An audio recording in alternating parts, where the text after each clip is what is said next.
Welcome to the first Speakers Forum event of the year. My name is Todd Burnham. I'm the president of Speakers Forum this year.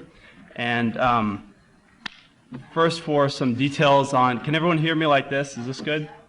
Yeah? Okay. In terms of the structure of the evening, first, Professor Chomsky is going to speak to us, and then we're going to have a question and answer session. Depending upon how the evening goes, that's going to be up to him. He'll choose a point for that. And in terms of doing that, if people would just go up around the back and over, we only have one microphone for that. So over here on your right, if you go down to there and line up for questions. And the speech will get over approximately around 9:30, and then we'll have a reception in Tilton Hall. So, and this will all be freestyle in terms of the timing. We'll see what happens. But again, I'd like to welcome everybody here. I'm really, really excited about this evening. Speakers Forum, for those of you who don't know, is a group here on campus that's run by students, and basically our agenda is to bring speakers to campus that cover topics that are of concern to students and the society at large. And we try and get people that have that are inspirational and informative on some important topics. And Professor Chomsky is definitely that. I think it's really important because this is everyone here, for the students I can speak as I think, is on a path of discovering a little bit more and more about their studies in a little more detailed manner. And I think that this journey is something that Professor Chomsky has done with great rigor in his life, and I think that that's very commendable, so I'm very glad to have him here. Professor Chomsky is the professor of linguistics at MIT. He's an internationally recognized social critic who studied relations of language and politics, and has done quite a bit in that field concerning linguistics. He's done quite a bit to reveal the injustices concerning national power and arbitrary government policies, and those of you who know of him have read about his revealing of certain documents and information concerning the policies of our government. Some of his books are Manufacturing of Consent, The Political Economy of Mass Media, Deterring Democracy, and World Orders Old and New. I think that will suffice, and I think maybe we can just all welcome Professor Noam Chomsky.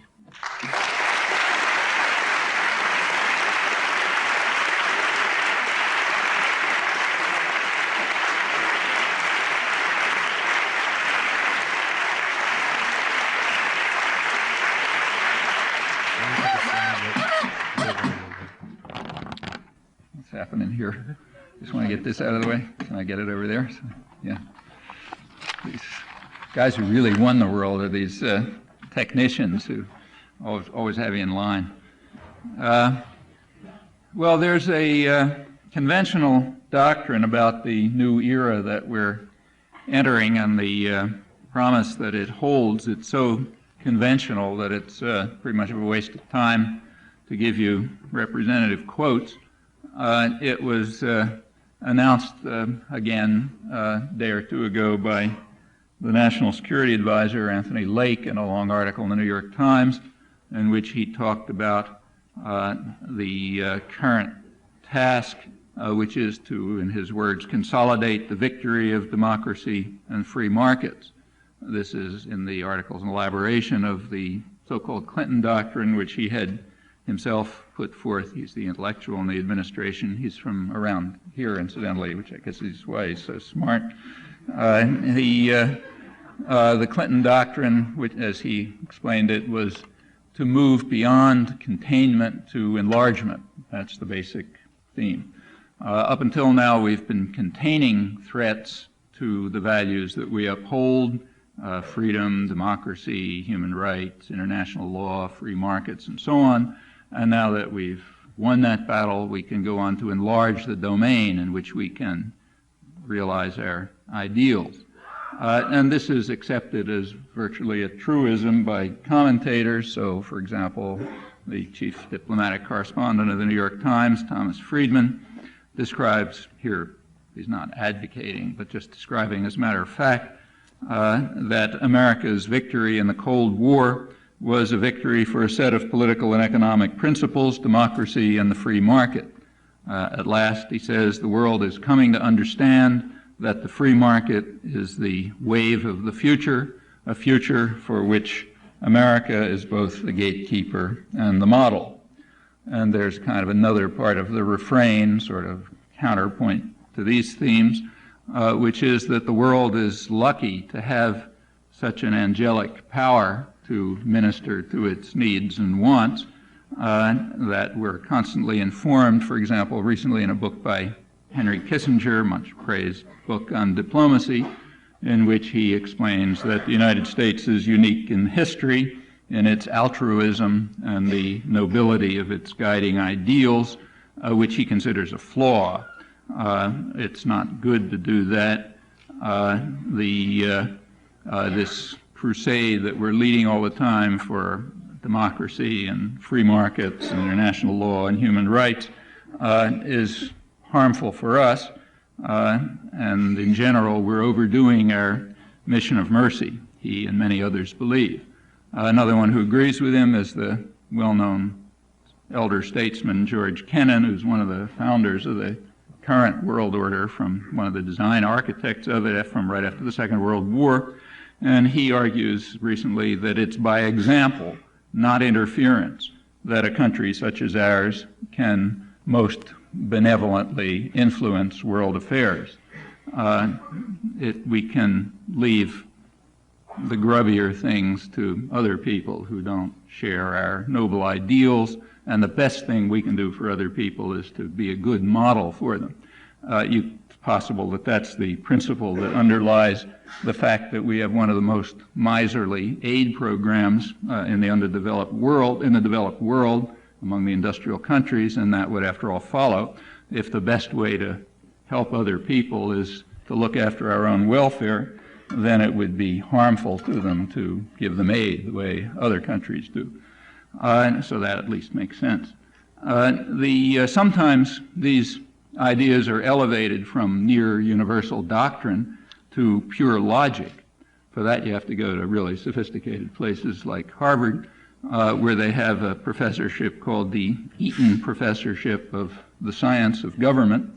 And the science of government is now, the professorship is now held by a distinguished scholar, Samuel Huntington, and he tells us that the science of government teaches us that the United States is unique among nations because it is defined by its commitment to democracy, markets, human rights, and so on.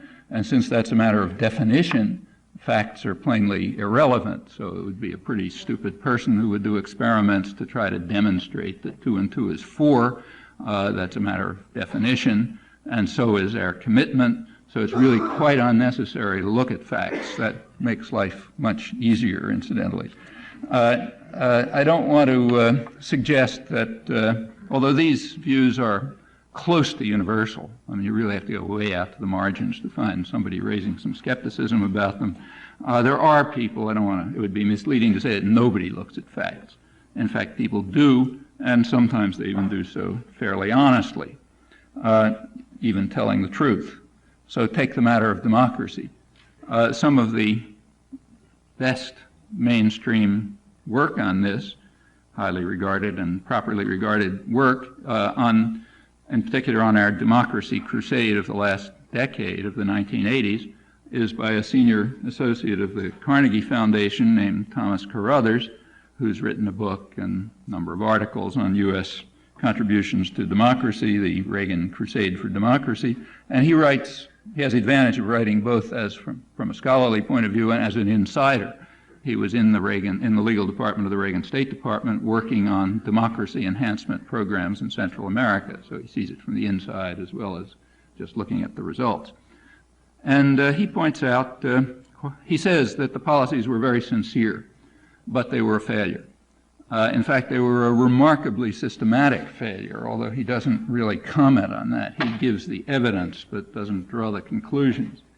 The failure is systematic in the sense that U.S. influence is negatively correlated with advances in democracy. That is, where U.S. influence was least, there were some advances. particularly in the southern cone of Latin America, there were actual steps forward. That's where U.S. influence is least. And in fact, as he points out accurately, the Reaganites were very hostile to these developments and tried to block them, but they then, of course, took credit for them after they turned out to be irreversible. On the other hand, where U.S. influence was greater, like in Central America and the Caribbean, the results were pretty awful. And the reason, he says, is that the United States, I'm quoting him now, sought only limited top-down forms of democracy that did not risk upsetting the traditional structures of power with which the United States has been allied. It maintained the basic order of quite undemocratic societies, avoiding and blocking populist-based change that might upset established economic and political order and open a leftist direction. And for that reason, the sincere policies of advancing democracy were a failure. He doesn't go into saying how they avoided populist-based change, but that you're supposed to know. It was with extraordinary violence and terror and lawlessness, even to the extent of contemptuously disregarding judgments of the World Court, calling on the United States to terminate its terror operations, vetoing resolutions in the Security Council, calling on all states to observe international law, blocking General Assembly resolutions, and so on. So it was through a combination of extreme lawlessness, unparalleled terror, and sadistic violence that the United States succeeded in blocking any political change and keeping quite undemocratic societies in power. And that's the area where we had some influence. Down below in the southern cone, where the influence was less, we weren't able to do that, and there was some democratic change.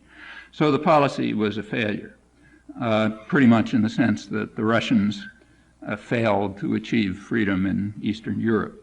Kind of curious failure. Well, with Carruthers and a few others like him, we move from the domain of rhetoric and ideology towards the world of reality. And in the real world, what we find is pretty much what he describes, except it's much broader. In the real world, human rights and democracy and free markets are under very serious attack in much of the world, and that includes the leading industrial democracies. To be more specific, effective power, that is the power to really make decisions that determine what goes on in the world, is concentrating more and more in almost completely unaccountable absolutist institutions, and the rich and the powerful, whose institutions they are, they're no more willing to accept market discipline or popular control than they've ever been in the past. In fact, they're now able to resist it, these dangerous tendencies, much better than in the past. Well, these are pretty large topics, and they're the ones I want to talk about, so I'll say a few words about them in order, with touching on several topics. The easiest one to begin with, so let me start on that one, is human rights, because there at least we don't have to debate much about what it means. There is a universally accepted standard. It's codified in the Universal Declaration of Human Rights, voted unanimously by the United Nations in December 1948, and it actually has the force of law in U.S. courts. There are also related conventions, so you can debate this and that, but there is at least a solid standard that everyone fervently adheres to.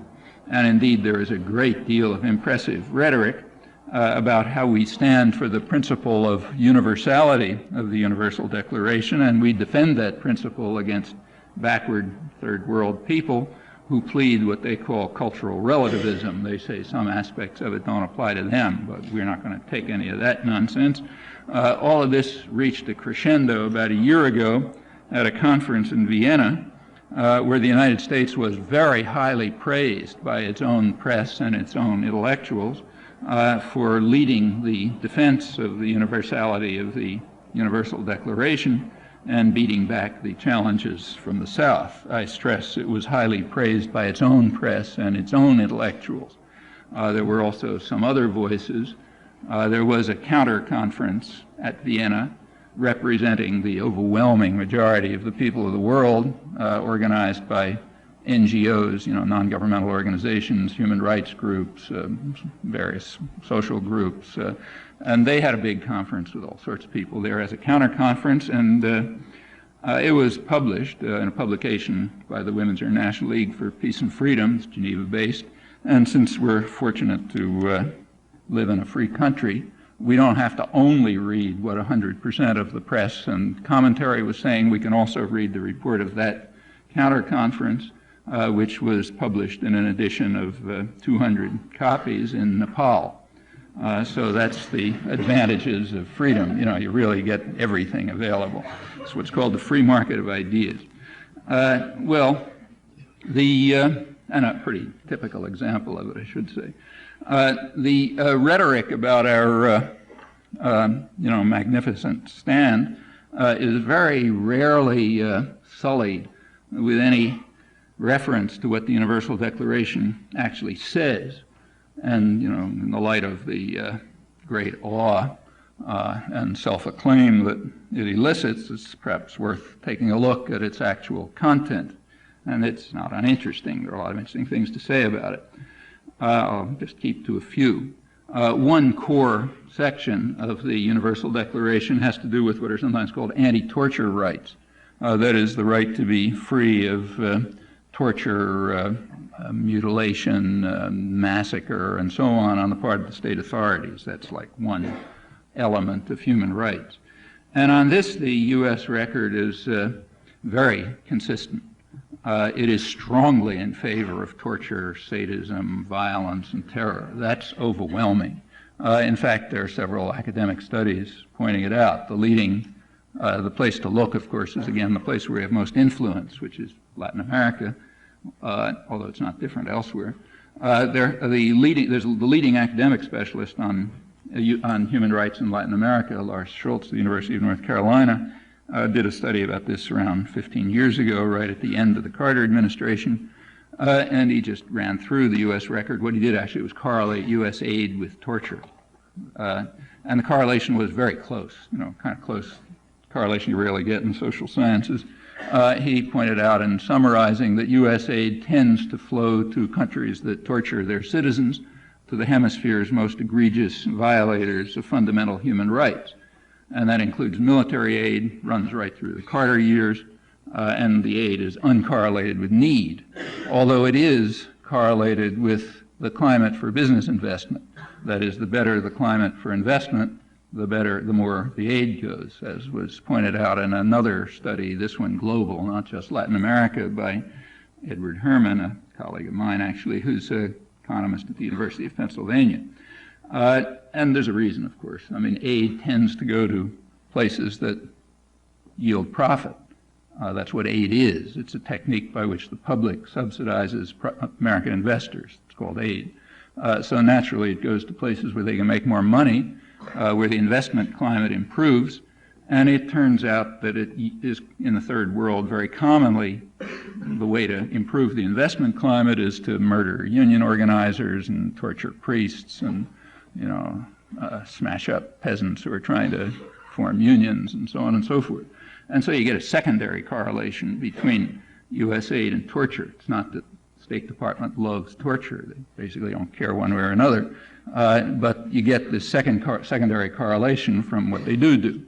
So with regard to this central element of the Universal Declaration, the U.S. record is grotesque. Now, as I say, these studies were mostly at the end of the Carter years. Nobody's bothered to undertake them during the Reagan years because it's kind of like more interesting things to do. It's too obvious. Correlation goes through the roof in the Reagan years, in fact. Well, that's anti-torture rights. Let me look at some of the more general provisions which have to do with the world order. There's a lot to say about specific provisions, but not too much time. So I'll turn to the general provisions. Maybe we can come back to it if you like, but I'll turn to the general provisions. So take, say, Article 25, which reads as follows.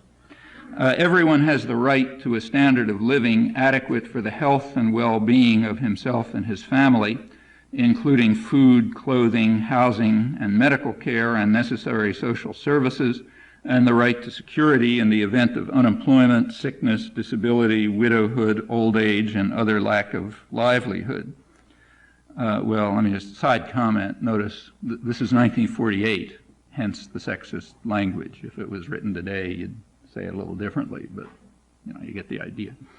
Well, it's unnecessary to comment on how that principle is upheld in the richest country in the world with absolutely unparalleled advantages, and a country in which tens of millions of people literally starve. Millions of children are suffering third world conditions of malnutrition and disease. In New York City, richest city in the world, 40% of children live below the poverty line. That means deprived of minimal conditions that offer some hope of escape from misery and destitution and violence. And in fact, the United States is in the leading ranks of opposition to the Universal Declaration for the reason of this article alone.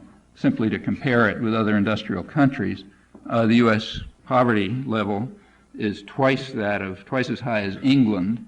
England is in second place in the race to see who can torture their own citizens more. We're considerably ahead of them and improved a lot on this, a lot of progress during the last 10 or 15 years. So that's Article 25. Let's turn to Article 23. Everyone has the right to work, to just and favorable conditions of work and protection against unemployment, with remuneration ensuring for himself and his family an existence worthy of human dignity, supplemented if necessary by other means of social protection. Well, I won't waste any time on that one. Furthermore, everyone has the right to form and join trade unions for protection of his interests. Well, let's at least talk about the last one. That one, at least, we have a formal commitment to. The other part of it, we don't even have a formal commitment to. So we don't have to bother talking about it. So let's talk about the last one. You have the right to form trade unions. Technically, that's true. Again, reality is a bit different. In reality, there's a very complex structure of laws and administrative arrangements and government practices and so on that undermines that right, which is guaranteed by the Universal Declaration. In fact, in 1992, a rather rare, I think unprecedented event, the ILO, the International Labor Organization in Geneva, which very rarely has a harsh word for its paymasters, censured the United States for its labor practices, called upon the United States to conform to international standards, which at that point were violated only among the industrial countries, only by the United States and South Africa. And with the recent changes in South Africa, I assume we've moved off to splendid isolation on that one.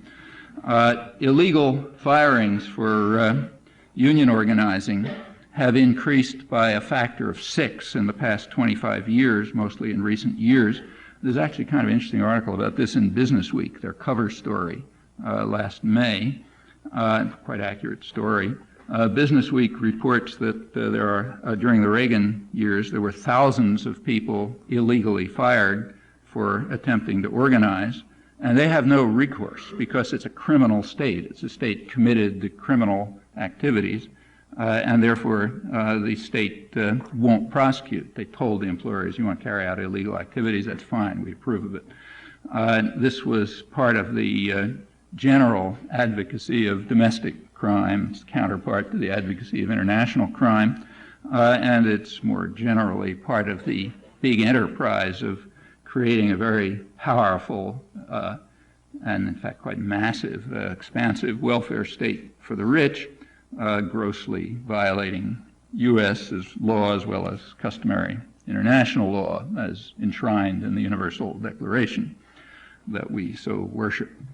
As I mentioned, that's part of a much broader pattern of lawlessness.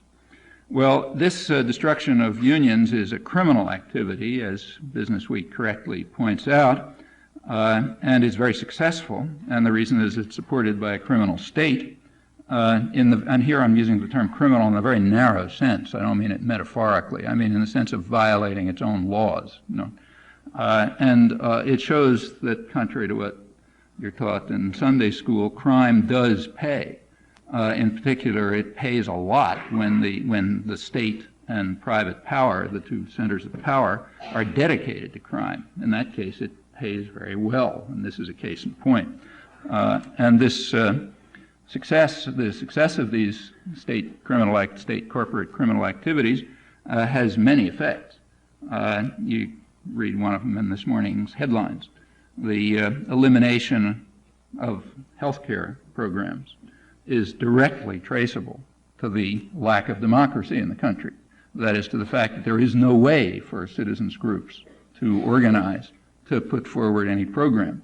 In most countries, healthcare program, we're off the spectrum on this, as you know, and it's related to the fact that we don't have unions, we don't have organized working forces.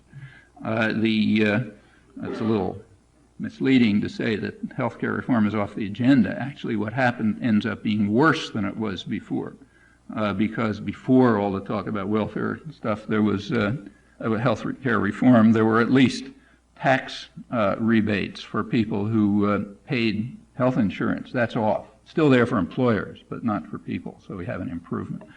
Well, that's one of the effects of the destruction of unions. And in general, one of the main effects is that it increases the very successful attack on democracy. Unions are one of the few means by which ordinary people can sort of enter the political arena. And there's a good deal of hysteria, incidentally, when they try. If there's some time, I'll talk about it. The destruction of unions had a lot of other effects. It's, as the Labor Department has pointed out, and other researchers, the destruction of unions has been a major factor in, maybe the main factor, in lowering wages. Now, wages have sort of stagnated since real wages since the 1960s, but they declined pretty sharply under the Reaganites. And in fact, by 1987, they were even starting to decline for college-educated people, which is quite unusual. In fact, again, unprecedented, apart from, like wars and things like that. Another effect, a useful effect of the destruction of unions, is that it undermines the general benefits that are guaranteed by the Universal Declaration. So like health and safety standards in the workplace, for instance. They're still there, but they're just not enforced. And they're not enforced because there's no unions around or other pressures that will force the decision-making forces, the corporate interests in the state, to enforce them. And in fact, industrial accidents have risen very sharply over the last 10 or 15 years, as again Business Week points out. And apart from things of that kind, there's a rather important and hard to measure psychological effect. One effect of the destruction of unions is to add to the pressure to privatize aspirations, to make everything for yourself. It eliminates the sense of solidarity and sympathy and the sense that you're supposed to care for each other and so on, not just yourselves. And that's very important. This is a process that's been going on for a long time. If you go back to about 150 years ago, in the early stages of the Industrial Revolution, and that's now right around here, Lowell and Lawrence and those places, there was a very lively working class press in those days, run by workers. A lot of women, incidentally, who were in the lead here. But this is, this is well before the Civil War, and its press was full of talk about this, because this was the early stages of the Industrial Revolution, where you're really trying to destroy human sentiments. It's important to do that. And they protested what they called the new spirit of the age, which is gain wealth, forgetting all but self. Now, in fact, they were reacting to a major campaign which was intended to eliminate human sentiments. And the reason is that they're inconsistent with private capitalism, which has to destroy human sentiments and raise private profit to the supreme human value, meaning gain wealth, forgetting all but self, and destruction of unions is, of course, a part of that. In fact, it's been a kind of an interesting transition, if you look at intellectual history, from the pre-capitalist period till today. If you look at a pre-capitalist thinker like, say, Adam Smith, who's very much quoted but never read, if you actually read him, you discover that he detested what's now called capitalism, and that he put a tremendous stress on things like sympathy and equality. He advocated markets because he argued that they would lead to perfect equality if you really had free market, the right to creative work, and so on. That's Adam Smith in a pre-capitalist period, but we've progressed over the years to a very different concept of human nature, which in fact is explained by those who invoke Adam Smith's name without shame, apparently, like a recent Nobel Prize winner, neoliberal Nobel Prize winner in economics, James Buchanan, who writes that, I'm quoting, "What each person seeks in the ideal situation is mastery over a world of slaves."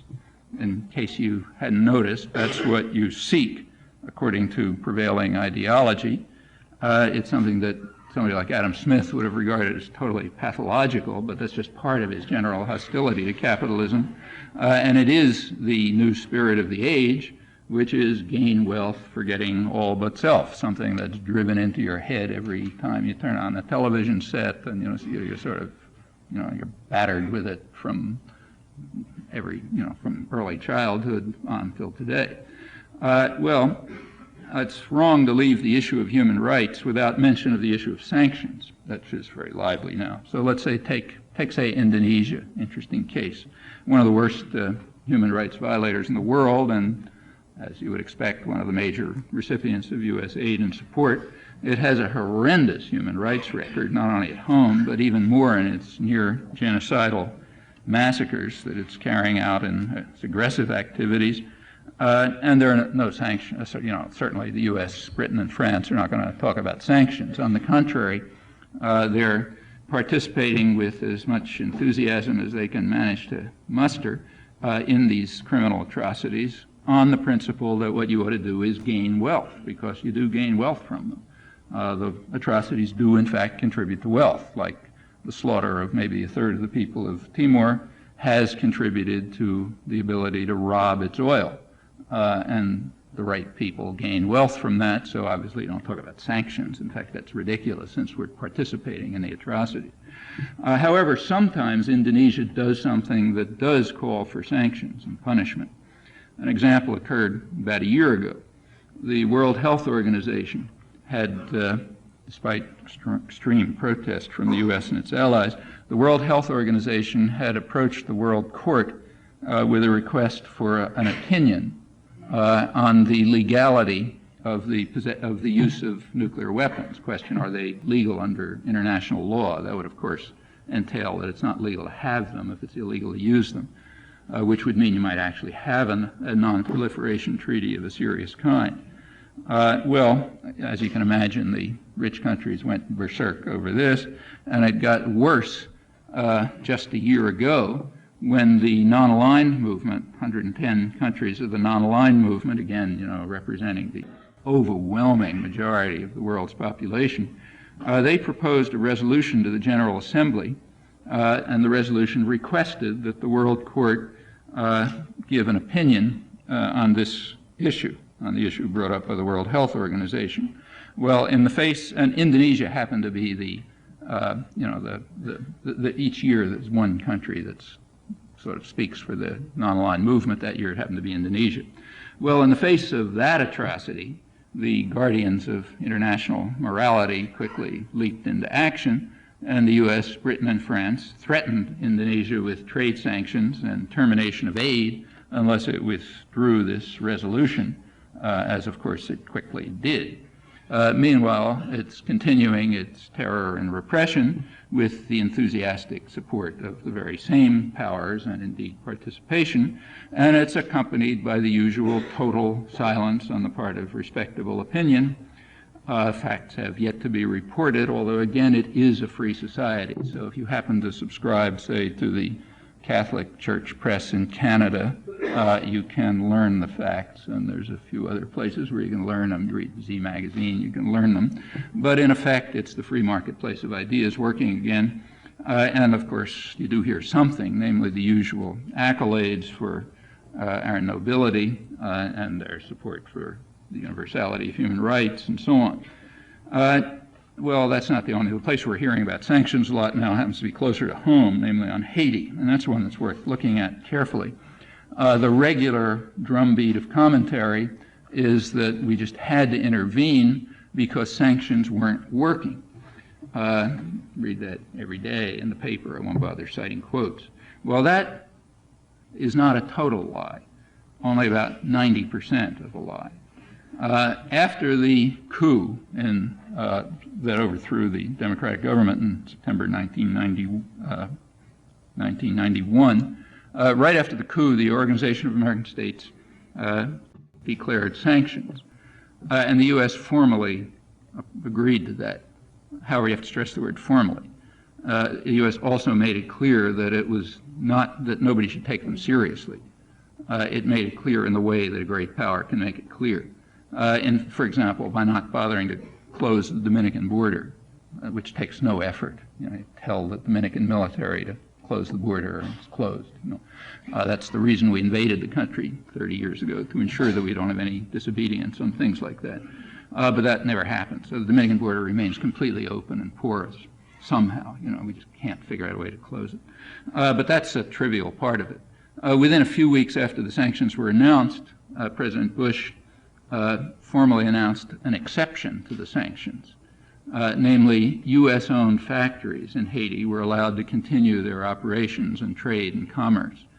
The New York Times did report it. They said that the Bush administration was fine-tuning the sanctions to go after the coup makers because they felt it would be better for the people of Haiti if there was at least some trade. Somehow they only are harmed, let's say people starve if other countries trade with them, but not if the U.S. does. That helps them.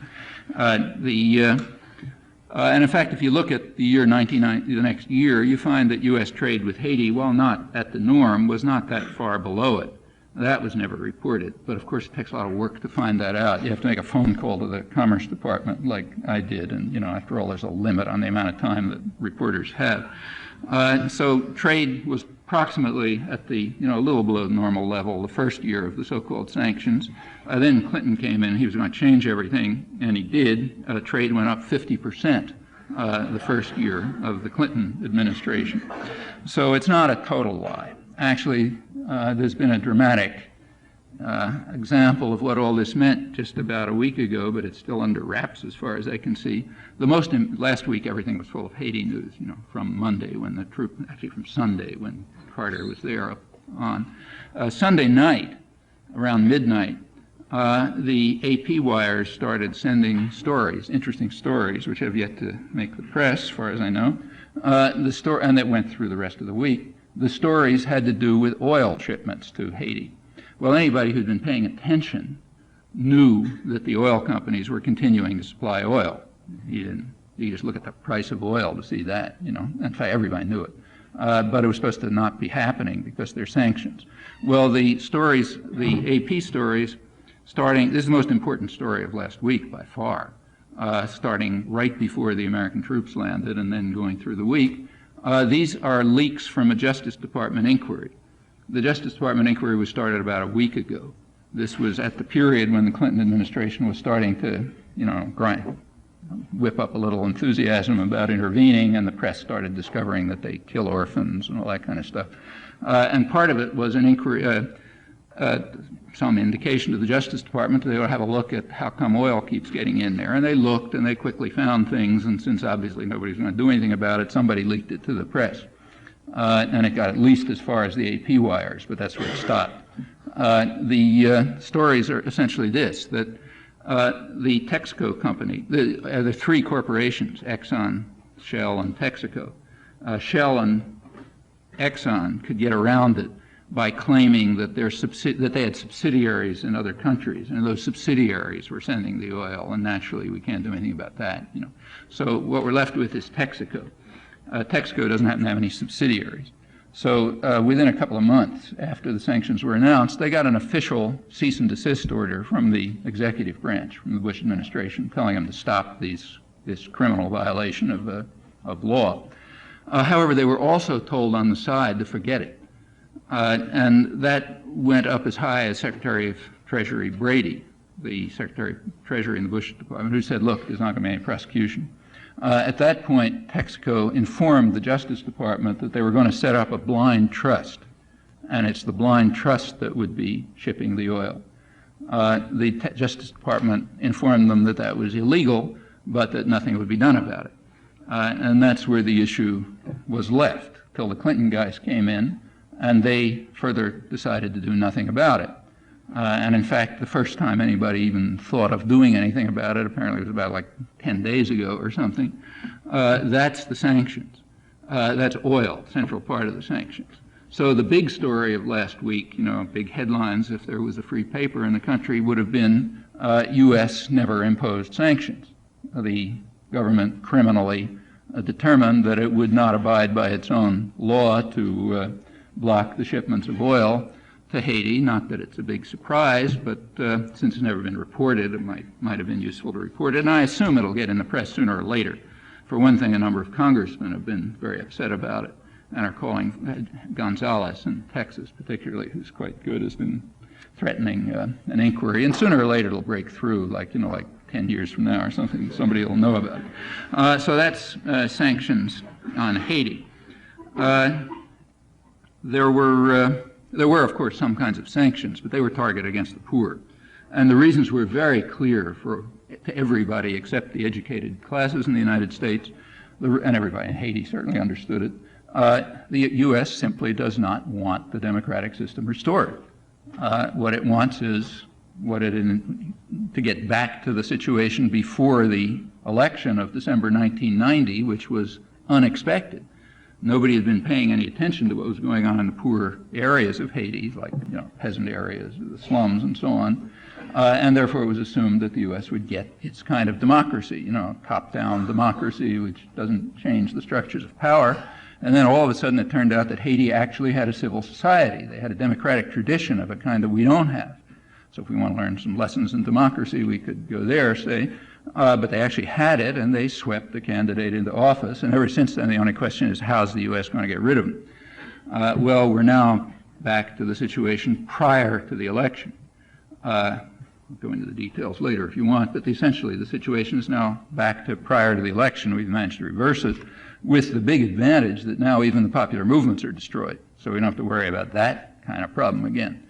Next time there's an election, we'll run it properly, and it'll come out like the election last week in Guatemala, which was won by Rios Montt, one of the really major killers of the 1980s, very strongly supported by the Reagan administration, who described him as a stellar Democrat and so on, and a guy who easily could have been a member of the Nazi general staff. He'd have had no problems. And he won with about 6% of the electorate, 19% voting. The right people, the white, rich people voted, and it's a free election. Everybody's happy. We brought democracy to Guatemala.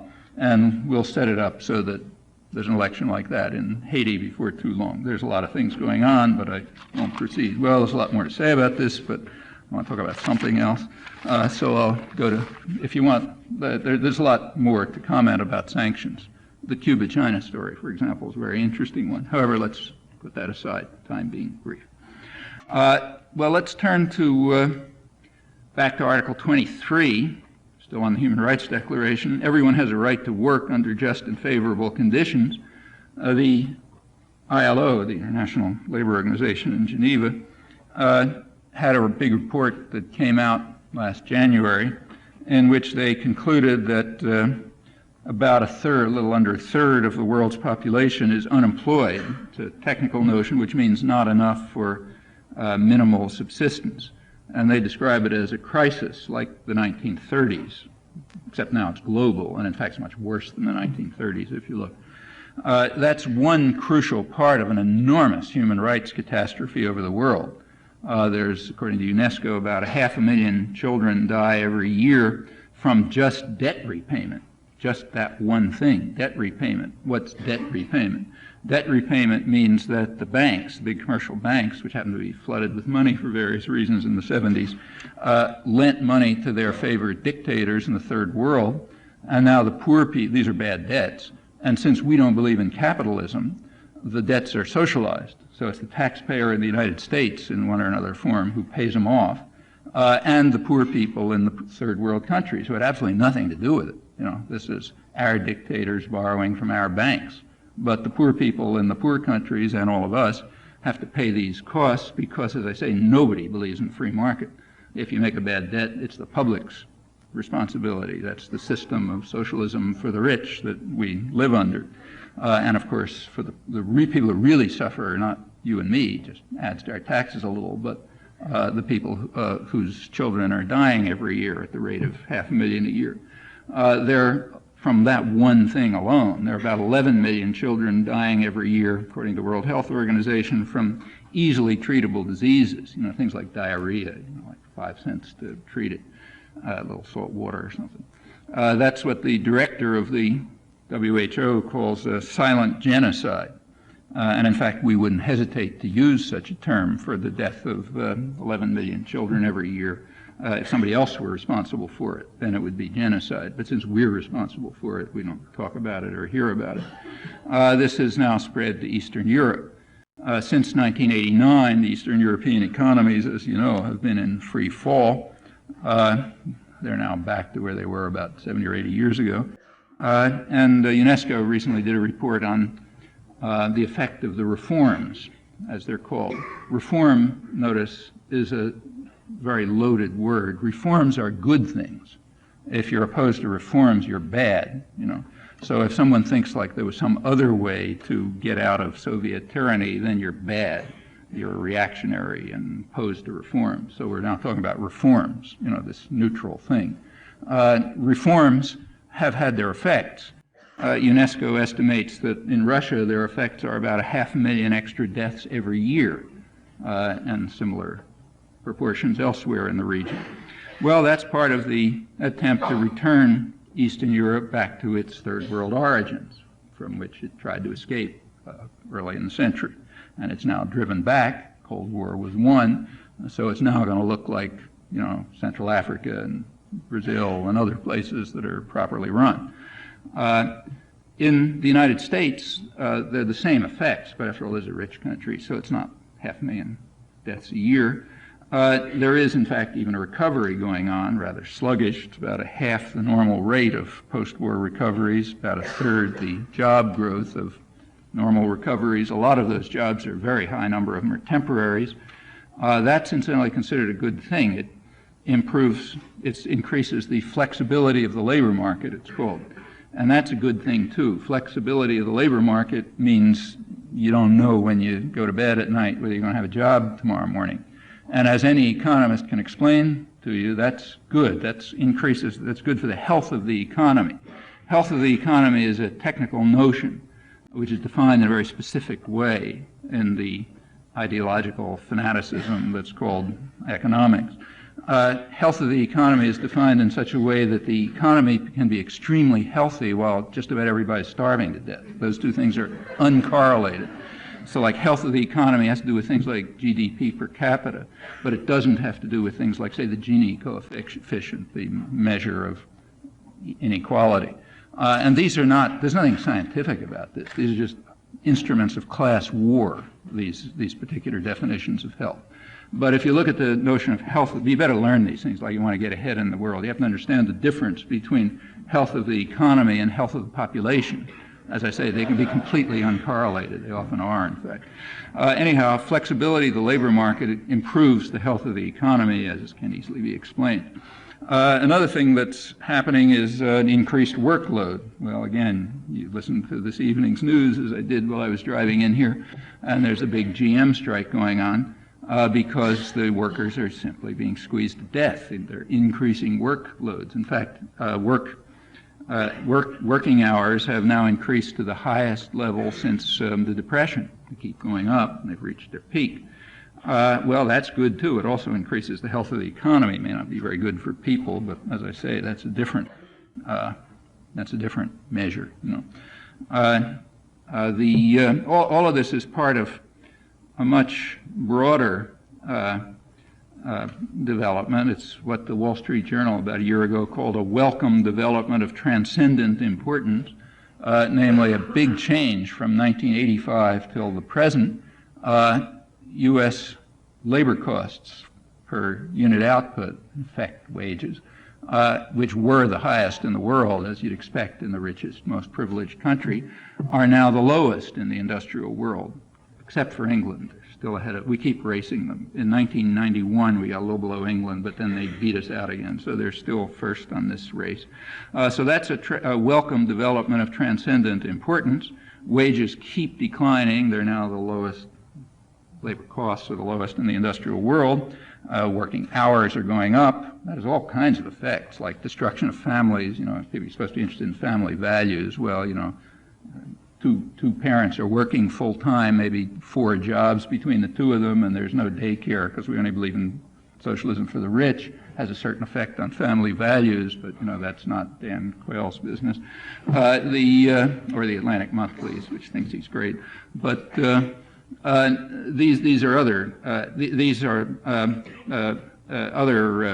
aspects of this general development.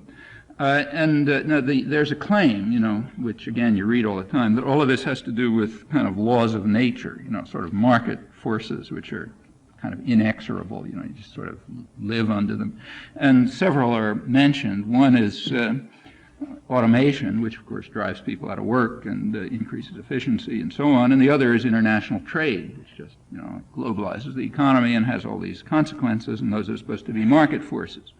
Well, you know, if you have a look at them, you find out that both of those forces are real enough, but their relation to the market is a little dubious. So take automation, say. I mean, it's perfectly true now that automation is driving a lot of people out of work. But the reason for that is that the automation technology was so inefficient that it took several decades of development in the state sector of the economy before it reached the point where it could drive people out of work. Namely, it was developed, like most technology, through the military system for decades. And it was developed, finally, after it was developed to the point where it could really harm people properly and increase profits, then it gets picked up by so-called private enterprise, and that's the market forces at work. Furthermore, the technology that was developed was of a very specific kind. It was of a kind that de-skilled workers and increased managerial power. And there's nothing inherent in the technology that says it's got to work like that. It could have worked the opposite way. So these are decisions in the state sector where most of the innovation goes on, which led to a certain form of technological development, which now indeed is kicking people out of work. But that has it's only marginally related to market forces. And the same is true of the other factor, trade. In fact, technology relates to that.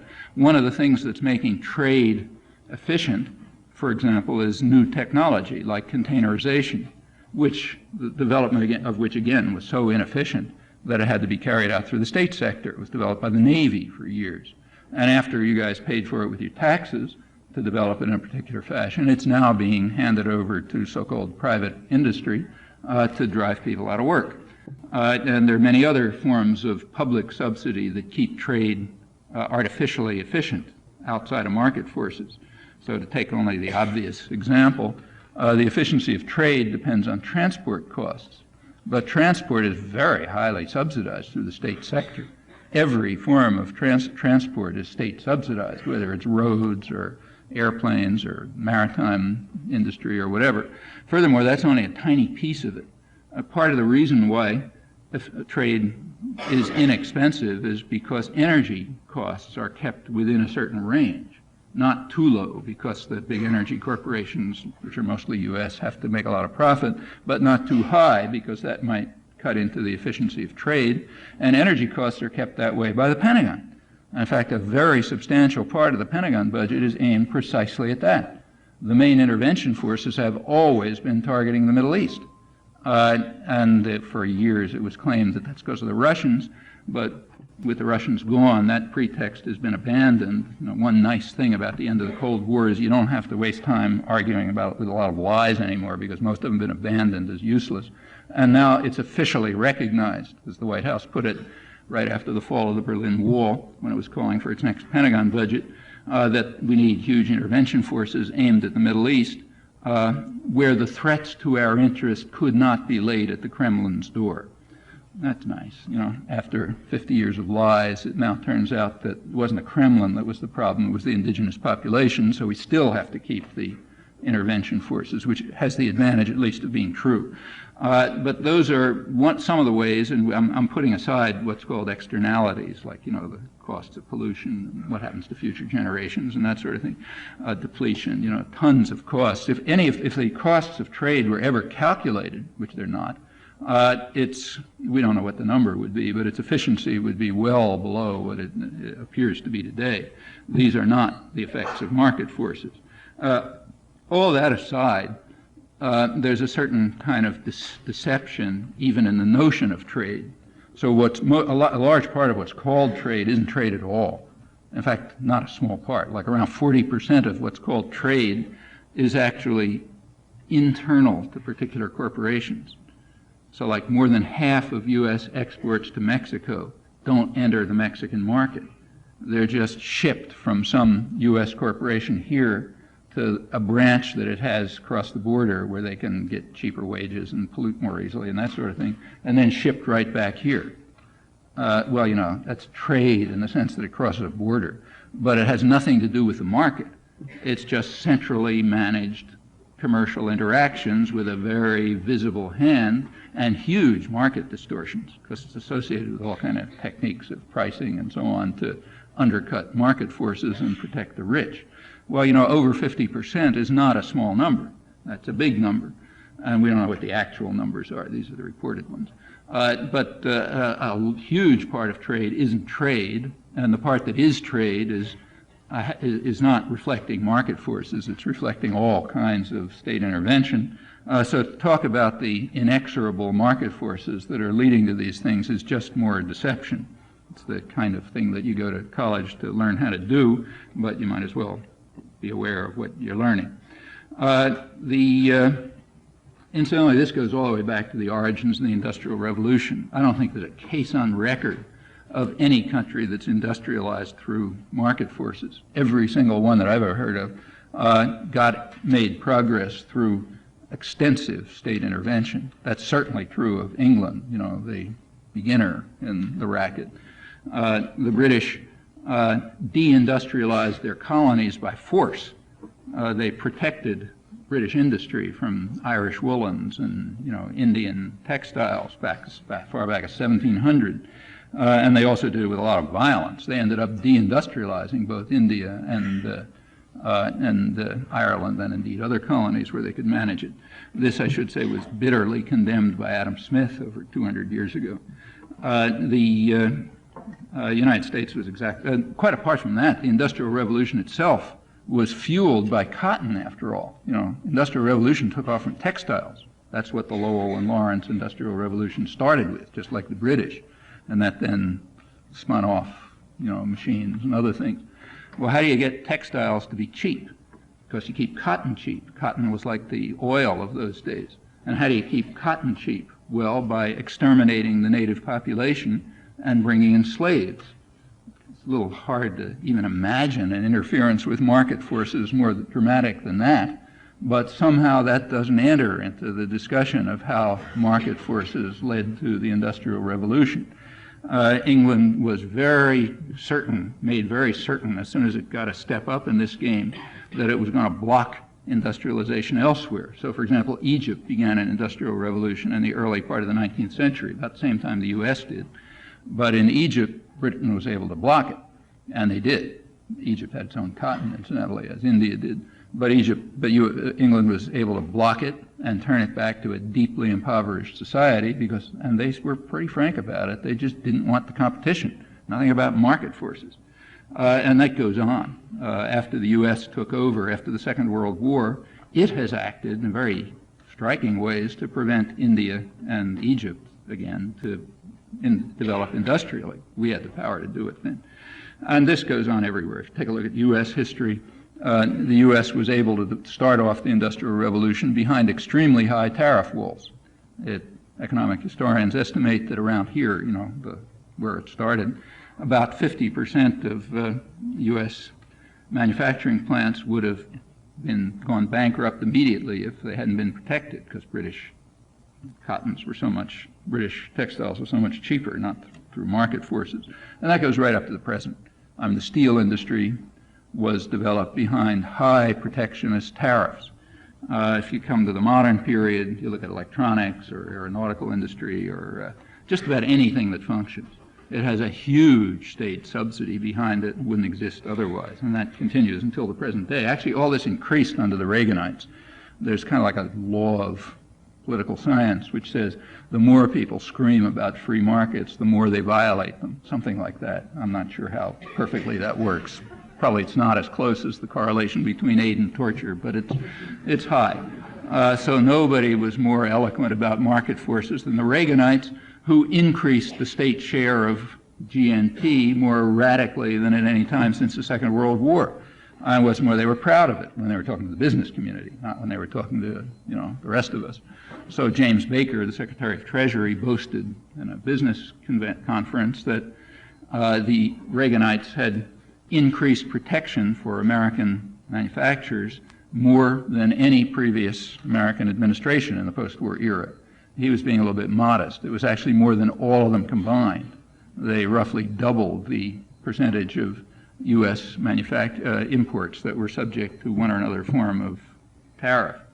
A lot of talking about how the automobile company industry revitalized itself because of American know-how and so on, and also because of state pressure, non-tariff barriers, which just blocked off imports. The same was true of steel and everything else.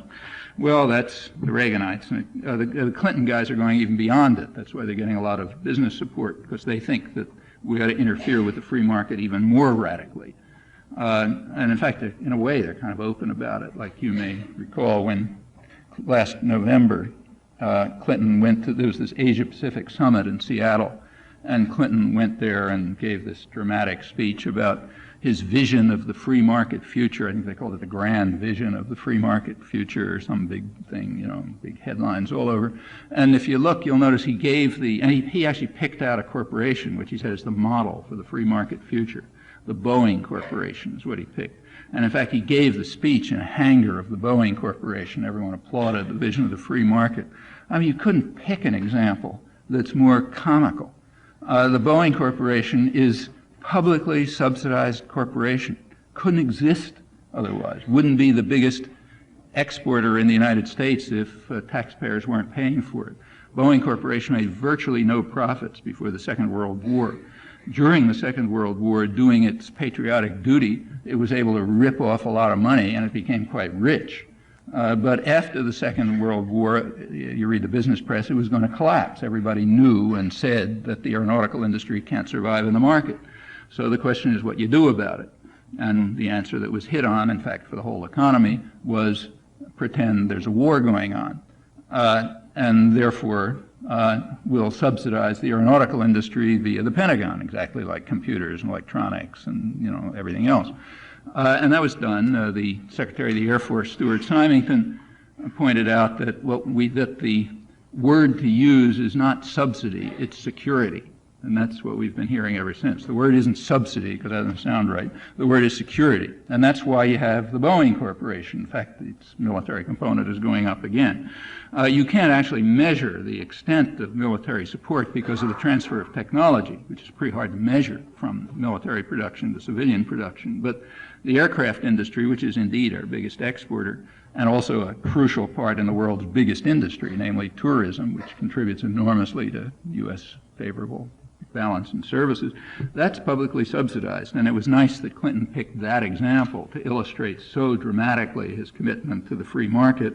And it's kind of interesting that nobody bothered to point it out, again, except way out of the margins. That's what it means to have a disciplined intellectual class.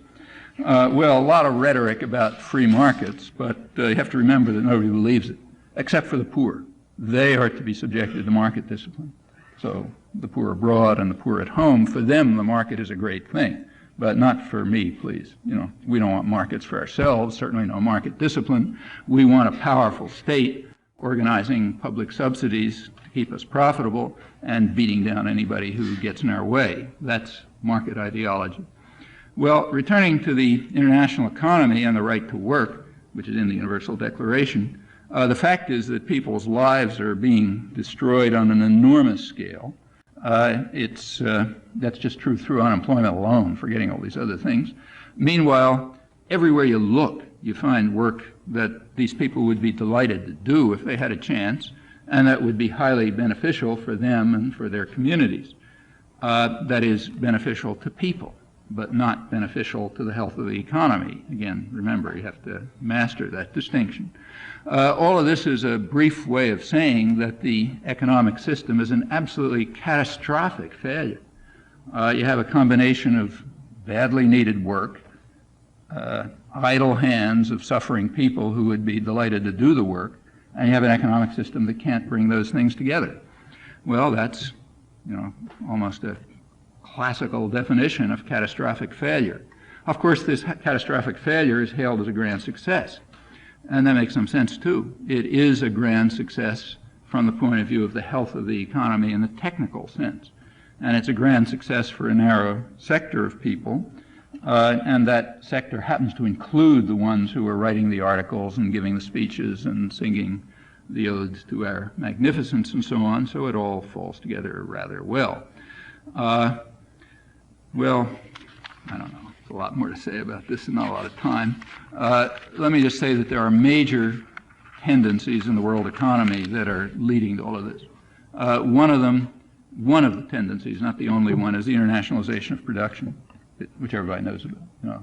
World economy is getting much more internationalized, and that has its effects.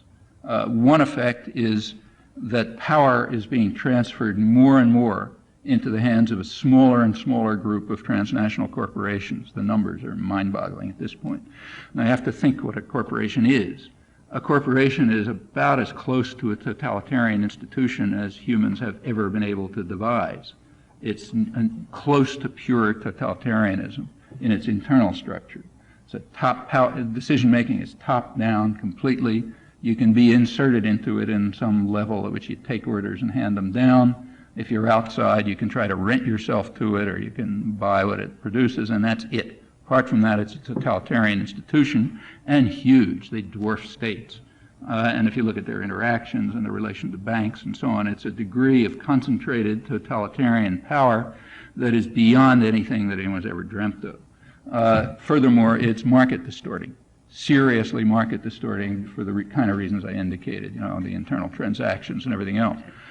So it attacks democracy, and it's market distorting, and it also has the very great advantage of increasing global polarization, the gap between the poor and the rich. That's been going up pretty sharply between the rich countries and the poor countries, but even more strikingly within every country, within individual countries. In fact, it's actually faster there.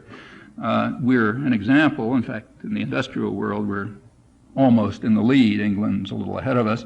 We're back to the levels of pre-Depression period. England's back to the levels of the Victorian period. In fact, there was actually, thanks to Thatcher, who is incidentally the most admired person among incoming college students, according to a recent poll. And that makes sense. She succeeded in driving England back to Victorian standards, as well as destroying about a quarter of British manufacturing capacity, but enriching a small sector of the wealthy. There was just a study by an old, venerable charity in England with the Queen as patron, going back to the mid-19th century and so on, which compared the nutritional levels of people on benefits, what we call welfare. That's probably 25% of children, comparing their nutritional levels with workhouses in the 1870s, kind of stuff Dickens is writing about. It turns out that they can't pay for the level of nutrition that a child had in a workhouse prison in 1870. Okay, that's good reason why she's the most popular person in the American ideological system, and why incoming college freshmen, who after all know nothing but what they're taught in the good schools, that's who goes to college, should admire this. They don't know it. It's not that they admire these consequences. They just follow the praise that's given by people who do know for these consequences. Well, the United States hasn't quite gotten that far. We're not back to 1870, but we're going that way. It's now back to pre-Depression levels of polarization. And this is an immediate consequence of the globalization of the economy, which, what it means is that capital is extremely mobile and labor is extremely immobile, and that has obvious effects. There's a lot of talk about loss of jobs, but that's junk. job loss. Nobody knows what the effect of job loss is and doesn't mean anything. What it means is that you can threaten job loss. You can threaten people that if you insist on labor rights, if you insist on decent wages or reasonable working hours or benefits or enforcement of health standards, we'll move elsewhere. At which point people don't ask for them anymore, and you don't get job loss. And the economists say, look, no effect of job loss. And by their measures, there's no effect of job loss. But that's just by an ideological decision to look at certain things selected so as to ensure that you benefit the rich. You look at other things, you get quite a different picture, but, devise the disciplines for their reasons as part of the university system. Incidentally, this description of highly mobile capital and highly immobile labor happens to be exactly the opposite of the assumptions on the basis of which classical economics was developed. So if you read, say, David Ricardo and so on, where you get all the nice theorems that you're supposed to memorize about comparative advantage, that's based on the assumption that capital is immobile and labor is mobile. Well, in those days, it wasn't entirely false. Labor was mobile. Like everybody could go to the United States after he exterminated the population. So labor was very mobile. And on the other hand, capital was relatively immobile. Capital meant mostly land. You can't move it. And if there was manufacturing investment, there was no way to put it in some other country. So it was sort of true. Capital was immobile and labor was mobile, and from that you can deduce all the theorems. Now the situation is exactly reversed, and you just learn the theorems because they're useful as ideological weapons, even though exactly the opposite assumptions are true. Another advantage of corporations, of course, is they operate in secret. They're deeply undemocratic. You don't know what goes on inside these totalitarian institutions, nor do you know what goes on in the network of quasi-governing structures that they're spawning, like the IMF and the World Bank and so on. And indeed, this is the reason why classical liberals were so opposed to corporations, in our sense, like Thomas Jefferson, who lived long enough to see the early stages of the corporate system and wrote in his last years that banking institutions and moneyed-in corporations, what we call corporations, would simply destroy liberty and would restore the absolutism that the American Revolution fought against.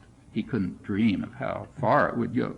At an earlier stage, half a century earlier, Adam Smith, who couldn't even see corporations in our sense, this is pre-capitalist, but he could envisage it, and he also warned against joint stock companies, corporations, and their potential power in market distortion and so on, which he said was very dangerous. In particular, it would become dangerous, he said, if they were granted the rights of persons, indeed immortal persons.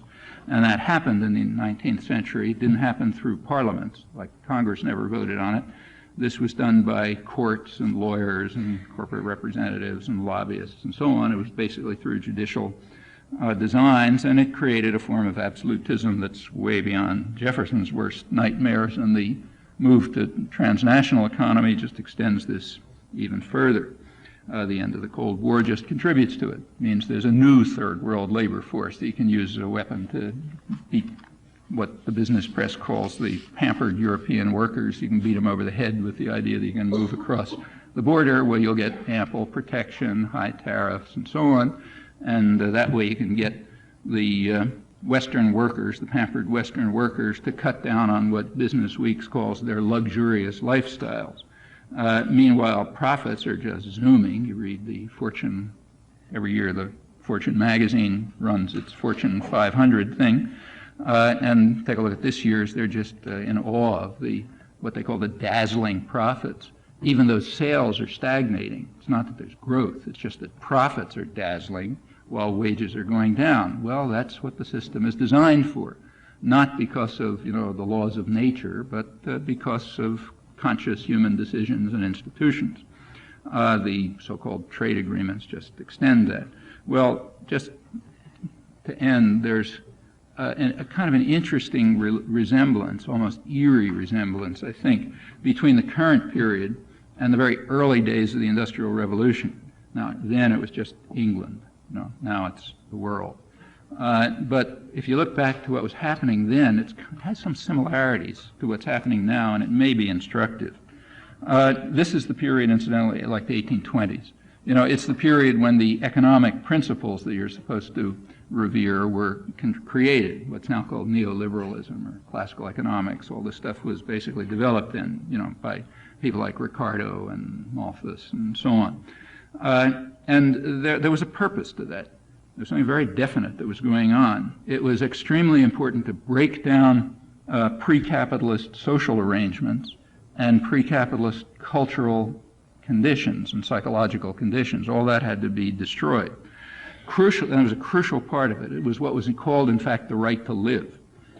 In feudal society, people had a right to live. They had a place in the society. Feudal society kind of organized everybody with a place. For most people, it was a pretty rotten place, but it was some place. And they had a right to live in that place. Well, that's inconsistent with capitalism. Capitalism does not grant a right to live, just as it doesn't grant any other human rights. In fact, it denies them. It's inconsistent with them. And the main thing that people like Ricardo and Malthus and the rest of them were trying to do was to demonstrate that there is no right to live. As they put it, if you don't have independent wealth and you can't survive in the labor market, which is where you get your rights, then go somewhere else. Okay? That was the message. Ricardo explained that you deceive the poor, I'm quoting, if you make them believe that they have other rights. Just like you deceive mothers on welfare if you let them think that their children have a right to milk. That's deception, you know. It's a violation of natural liberty and a great evil, he said. It only harms the poor if you attempt to help them. And furthermore, this is true with the certainty of the principles of gravitation, Ricardo explained. You have no right, human beings have no intrinsic rights, that's crucial. They have the rights you can get on the labor market, unless you have independent wealth or something. And the choices are labor market, workhouse prison, or go somewhere else. That's it. Well, by the 1830s, and that meant breaking down the welfare system and, you know, the whole set of arrangements and beliefs that went along with it. These things I quoted from the United States, from the local labor press, are examples of this here. Well, by the 1830s, the science, as it was called, had been enshrined in the law, and they got what they wanted, but there were some problems. One of the problems was the British Army was spending most of its time putting down riots, you know, because somehow it's pretty hard to knock out of people's heads this odd idea that they had the right to live. I mean, they understood it, you know, I could follow logic, but somehow it didn't resonate, you know. So what they did was riot. And then they did something even worse. They started to organize. You get Chartism and the labor movement, and pretty soon you got a challenge to the right to rule, you know. All right, now it's serious, you know, we don't want that.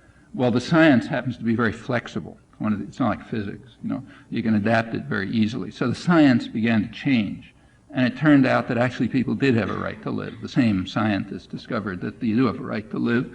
And by the time you get to around 1850 and you get to, say, John Stuart Mill and his Principles of Political Economy, the science is talking about what's sort of the foundations of the welfare state, you know.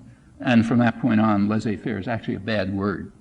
Other things were happening too. The rich already got what they wanted, and they knew they needed a powerful state to defend their interests. So wasn't too much resistance to this. So the science changed, and it moved in response mostly to popular uproar. And then you go off to a welfare state period.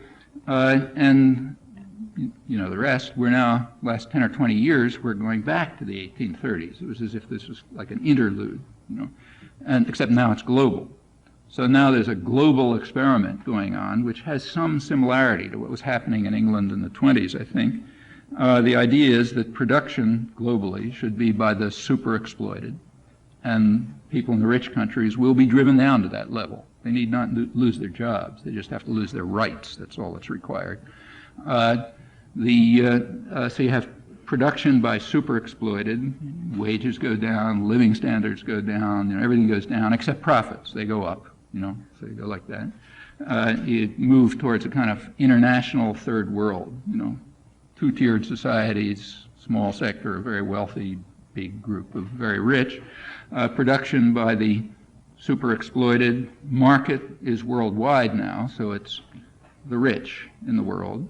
And they're a pretty large sector. like in a rich country like, say, the United States or something, they're a fairly substantial sector of people who can be part of the market system. In a poor country like, say, Brazil, it's a smaller sector, much smaller. In fact, you go to sub-Saharan Africa, they're very rich people in sub-Saharan Africa, but really small number. So the idea is, and that's what's happening in Russia, like say maybe 5–10% of the population is doing great on the reforms, which is why we're lauding them, and most of the people are kind of thing you read about in the UNESCO report, but we don't care much about them or as to their counterparts elsewhere. In fact, the point of the Cold War was to drive them back to that level, and that was the victory. So what you have is production by the exploited for the wealthy, and then there's a side problem. You have a huge mass of superfluous people. That's the typical third world model. There's an awful lot of superfluous people. They don't contribute to profit making, and therefore they have no rights, but they're there. So what do you do with them? Well, like if it's Brazil, which we've incidentally been running for 50 years, so what's going on in Brazil is what we determine. If it's Brazil, what you do is you send out the security forces to murder them. So you send out the security forces to kill street children and that sort of thing. Now, you can't quite do that in the United States, at least yet. So because we're a rich, advanced country, so it's done differently. What you do is either lock them up in urban slums, which are kind of concentration camps, and hope that they kill each other, or you put them in jails. And that's exactly why the prison population is booming. It's like it's a corollary to this. 2 years ago, the United States had reached the highest per capita prison population in the world. Unfortunately, we're still going up, but somebody passed us, namely Russia.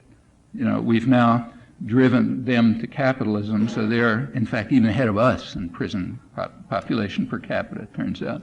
But we'll catch up again, because we lead this thing. So, and that, incidentally, is also a Keynesian stimulus to the economy, like a lot of construction and, cheating by contractors and politicians and a lot of work, too, a lot of service work for guards and stuff. So it makes its contribution to the health of the economy, and it also helps take care of the population. In fact, if you look at the statistics, the crime industry, which is what it is, targets the most defenseless part of the population. So if you have a look, there's some interesting studies of this. You're interested. They basically target black males.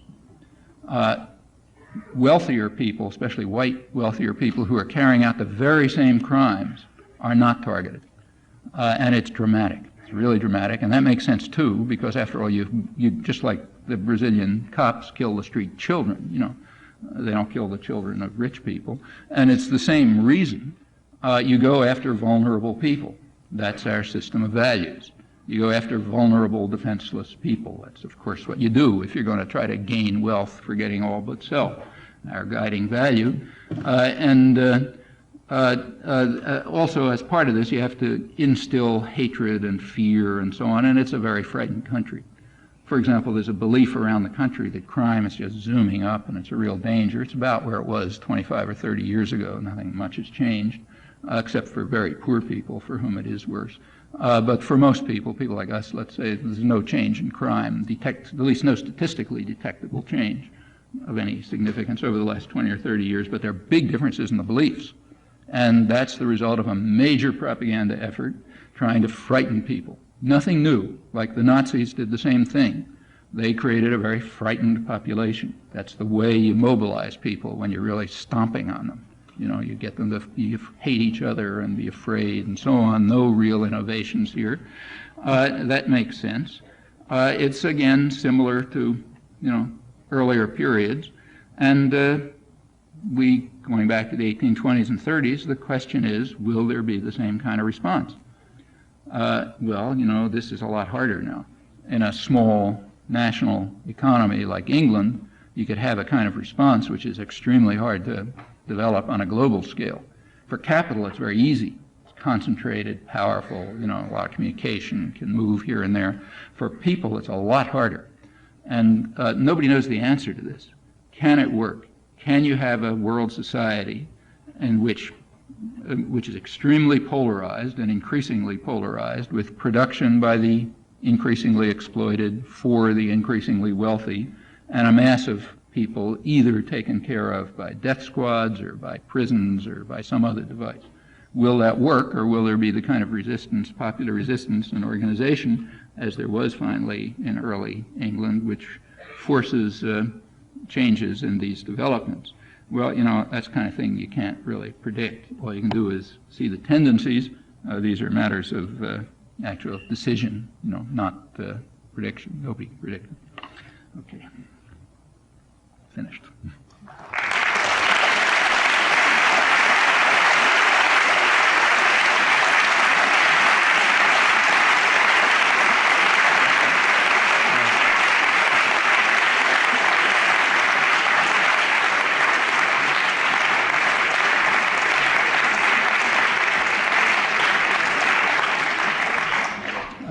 Okay.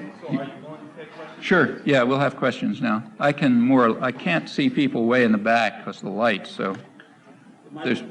Oh yeah, there's a microphone. So if people could just come to the microphone if they want to say anything, make life easier. Yeah. Somebody there? Yeah. Yeah.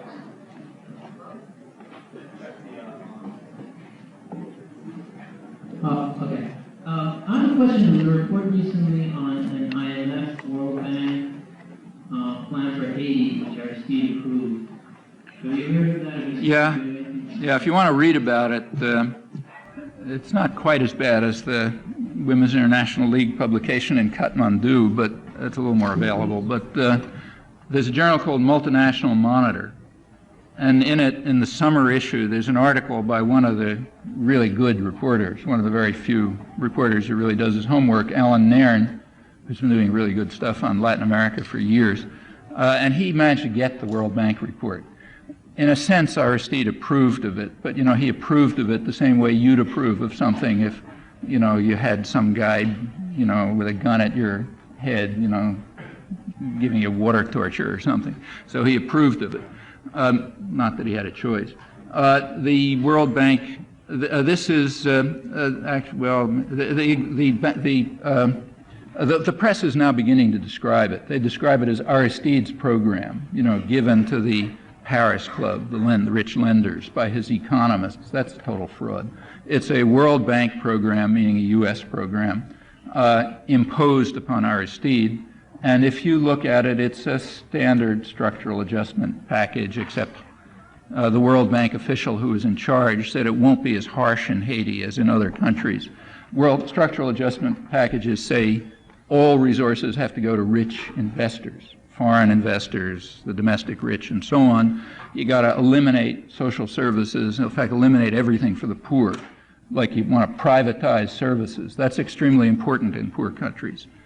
Actually, not only Haiti. Like I have a daughter who lives in Nicaragua, and I kind of watch this happening. There's a lot of pressure on Nicaragua to privatize services, like, say, water. And that's extremely important, because if you can privatize services, it means most people will die, you know, since they're kind of able to survive because things like water are sort of provided. But if you can get as much water, if you really eliminate the right to live, you know, and you can get as much water for your children as you can get on the labor market, they'll die. You know? So it's important to privatize services, and that's what they're doing. So you the reason the World Bank official said it won't be so harmful in Haiti is he said they don't have a lot of services anyway, so they won't suffer as much as most countries. So it's not really bad, you know. So the idea is you privatize, that is, eliminate, except for the rich, just about everything there is, except the resources will flow to the export sector. Which means foreign investors and the big rich families that back the coup and so on. That's the World Bank program.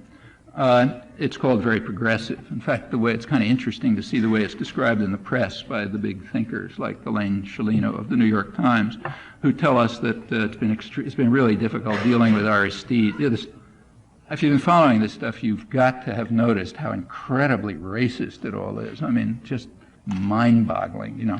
But they've got this kind of erratic, you know, black, kind of stupid theologian who doesn't understand anything and is anti-American to boot. But they've been, as Elaine Sciolino put it, they've been giving him a heavy dose of economics, Okay, they've been teaching him, you know, the way things really are, like he didn't have time to go to Clark, you know, so they're teaching him rapid dose of economics, and he's now understanding that the real world, the way it works is all public resources go to the rich. You know, the poor, if they can survive in the labor market, fine, otherwise they die. That's economics in a nutshell. You know, you can sort of spell it out in a lot of formulas, but and that's what the World Bank program is. You want have a look at the details. It's in print, you know, so you can. I don't know if the library gets the journal, but if they don't, they ought to. It's a good journal. It's Multinational Monitor, the July-August issue. Alan Nairn has a long report on it. And as I say, it is being alluded to in the press, but in a highly misleading fashion.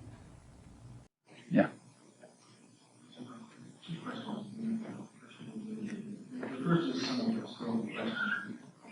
Can't hear. Could you move up a little? I'm sorry. You talk a little about some of the origins of our current political system, that being the offering of distribution to thousands of Nazi aerospace technicians, including a lot of other medical personnel and other military leaders, numbers ranging between estimated 5,000 and 10,000 people. And there were vast number that were also getting data in Latin America. And it seems that, particularly in Latin America, there's terrorist operations that parallel the properties of what we saw with the Nazis implemented. So, and often in your writing, you talk about that, and it seems it's not just like the Nazis, it particularly was or is. Yeah. I mean, there's actually a direct connection. I mean, I think we would have done the same thing without any Nazis, but the fact is there's a direct connection. How important it is, you can judge. But one of the main tasks of the U.S. forces, as they did what was called liberating Europe, was to essentially restore the fascist order and undermine the resistance. Actually, that was a worldwide project. If there was such a thing as a history of the post-war world, you'll wait a long time for that. It's post-Second World War. Its first chapter would be on the global effort to destroy the anti-fascist resistance and to restore the fascist structures. Not necessarily with every single leader, like you didn't want Himmler back in there, you know, but you wanted the important people. I mean, all the people who funded him and organized it and ran it and so on. They're called the moderates, you know, the ones who kind of try to benefit from the system and participate in it, but don't actually push somebody into a gas chamber. They're the moderates. Same thing in Haiti, incidentally. It's on a much smaller scale. So you had to get back the moderates, the fascist system, and you had to destroy the resistance. The reason is that the resistance had all kind of crazy ideas.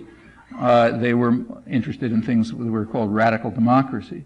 Like, for example, when it started in Italy, which has been the target of more CIA operations since then than the rest of the world combined, probably, but certainly most. In Italy, there was a real resistance. It had held down 6 German divisions, and it had liberated most of northern Italy before the liberators got there. And they had set up popular committees, and they'd taken over factories, and they were rebuilding the economy, and they were doing some really bad things. It was the British Labour Party, incidentally. The British Labour Party and us, the Roosevelt Democrats, were appalled by what they found, particularly because they were doing things like hiring excess workers and carrying out arbitrary dismissal of bosses, most of them fascists. So they were arbitrarily dismissing fascists and hiring excess workers, meaning, and I don't have to translate what that means, but anyway, that's not allowed. So the U.S. went in, disbanded the resistance, stuck the old bosses back in power, stopped the hiring of excess workers. Incidentally, these same reports, which are now all declassified, say, yeah, hunger is the worst problem in Italy, but hunger is their problem, not our problem. Our problem is to make sure that the old fascist order gets restored. Then they can take care of the hunger. So it starts off from there, and it was the same all over the world. Sometimes very brutal, like in Korea, for example. The American occupation in South Korea killed about 100,000 people before what we call the Korean War. You know, we call the Korean War 1950, but it started in 1945, and then it was mostly killing the anti-fascist resistance and restoring the collaborators and even using the Japanese police, incidentally. And the same thing, it's true worldwide, there's not an exception to it as far as I know. Well, one aspect of this was saving the people you couldn't keep there. So like take, say, Klaus Barbie, famous. When he, the butcher of Lyon, big Nazi killer. When the American forces moved in, the first thing they did was simply restore him to his old job. And in fact, when he was later, a couple of years ago, he was picked up and there was a big scandal about it. His commanding officer in U.S. intelligence actually had an interesting letter in the Times. He didn't identify himself, but I checked it out, and he was his commanding officer in intelligence. He said, look, it's crazy to criticize U.S. forces for this. Klaus Barbie was a specialist in going after the resistance, and that's what we needed, because we were going after the same people. So why shouldn't we go after like we're taking over where the Nazis left off, so why shouldn't we use the people who know how to do it? This is stupid, Well, okay, Klaus Barbie was restored to his job, but there came a point when they just couldn't keep him on, it was too much of a killer. So he was spirited out of Europe through a network, it was called the Rat Line, which involved the Vatican and all sorts of Nazi priests in Croatia and so on. And they got him off to Latin America. He ended up in Bolivia, where indeed he was involved in narco-trafficking and military coups as late as 1980, and that the U.S. was involved in and so on. So there's a direct connection. Actually, the most extreme case was Reinhard Gehlen, who was the head of, under the Nazis, was the head of Eastern European operations, meaning, and you know what that means. That's the huge massacres of everybody, Jews, Slavs, everyone. That was his job. And he was picked up right off, very fast, and reestablished as the central part of U.S. intelligence dealing with Eastern Europe. And again, for obvious reasons, he sort of knew the ropes, knew the job, knew who to go after, and so on. And in fact, this is all run out of George Kennan's office in the State Department. This is all well known. There's good books about it, and a lot of documentation and stuff. Very straight books. I mean, this is not marginal. mainstream books now talk about these things. And one of his jobs, for example, was to support armies that Hitler had established in, the Ukraine and places like that. And he was supposed to be supporting them and organizing them. And in fact, there were airdrops and CIA actions and so on up till the early 50s. The only reason they stopped is because it turned out that the Russians had everything penetrated, and everything was being exposed, and every time they had an airdrop, they just picked up more guys involved with CIA and so on, so they finally called it off. Supposedly, nobody knows, but supposedly it stopped in the early 50s. Another aspect of this was simply bringing Nazi war criminals to the United States. A lot of them were scientists, and that part is known, but less known is a more interesting aspect. They brought counterinsurgency specialists, guys from the Wehrmacht and the SS, who were engaged in anti-partisan activities. And they were brought over and involved with the U.S. Army, who was then trying to work out counterinsurgency doctrines, what later became counterinsurgency and low-intensity conflict. Now, if you look at the history of this, it begins with U.S. Army studies, they're now declassified, involving Wehrmacht and SS officers, studying how the Nazis tried to put down the partisan resistance in Europe and where it succeeded and where it failed and what lessons you can gain from it and so on. And they're all written from the point of view of the Nazis. So the partisans are the terrorists, and the Nazis are defending order and so on. All the stuff you read about and everything you read about Central America. And they designed the techniques, and they became counterinsurgency literature. Actually, if you want to have a look at this, there's quite a good book about it by a guy named Michael McClintock, who was a researcher for Amnesty International for years, and then took off, and he wrote a book called, he's written several books, but this one's called Instruments of Statecraft. It was published by Pantheon a couple of years ago. And he has a lot of details about this stuff. I've reviewed it and some stuff I've written too, but he has a lot more details. So there are these various strains. They all make complete sense. I should say there isn't much of a gap. And if you do an honest history, the gap is a few years. The U.S. was very pro-Mussolini. He was that admirable Italian gentleman, as President Roosevelt called him. They kept supporting him into the late 30s. The U.S. was pro-Hitler. The British were even more pro-Hitler, I should say. This goes on into the late 30s in the United States. The late 30s, the European branch of the State Department is sending back reports saying we have to support Hitler and other fascists because they're the only barrier to popular forces taking over against the labor movement and so on, which might, take over unless somebody is a barrier to this atrocity, and it's just the fascists. That Hitler was a moderate, standing between the extremists of right and left, just like Duarte and El Salvador. I mean, the stuff is just, goes on. And as far as the British were concerned, I mean, even, it's amazing, but even after the Battle of Britain, like when the Nazis were bombing London, they were still kind of supporting the Nazis. Their objection, they didn't actually support them, but their objection to the Hitler-Stalin Pact was that it gave Stalin too much power. That's as late as 1941 in British Foreign Office records, which are now out. So Hitler was like a secondary problem, even when he was bombing London. And the reason is, look, it's basically a class war, and they understood this. And they were on the side of the class that happened to be supporting the Nazis and the fascists, and they restored them. They started restoring them very soon. First place that was liberated was actually North Africa. And there, Roosevelt put in, this is late 1942, he put in Admiral Darlan, who was one of the leading Vichy fascists. In fact, the author of Vichy's anti-Semitic laws. He was put in charge. Then when they started liberating southern Italy, same story. I mean, first of all, they reinstated the mafia for control, but also they just began reconstituting the traditional conservative order, which meant mostly fascist sympathizers. Who else? It's exactly, look, it's just a foretaste of what you're going to see the next couple of months in Haiti. You want to predict what's going to happen, just take a look at history. It happens all the time. And it happens for very good reasons, because that's the way you satisfy the primary value of gain wealth for getting all but self. It's a perfectly rational way to proceed. And every aspect of this, including, getting Klaus Barbie out to Bolivia and everything else, that's just one aspect of it. It happens with very great consistency because it flows from institutional sources.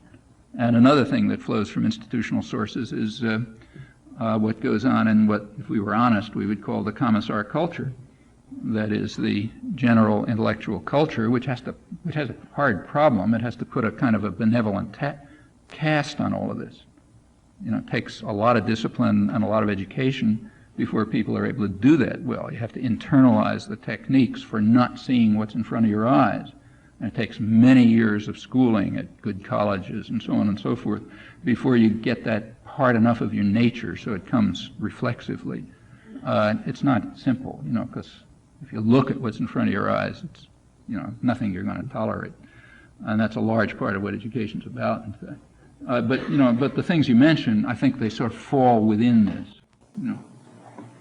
Actually, my second question is, for people, interesting people to think about what it would mean to start an encouragement of critical dialogue and investigation and rather action to deal with this stuff current today. I mean, it's as it's ever been. Because frankly, in my world, and in situation with Clark, we're not invited or sort of not encouraged to study this.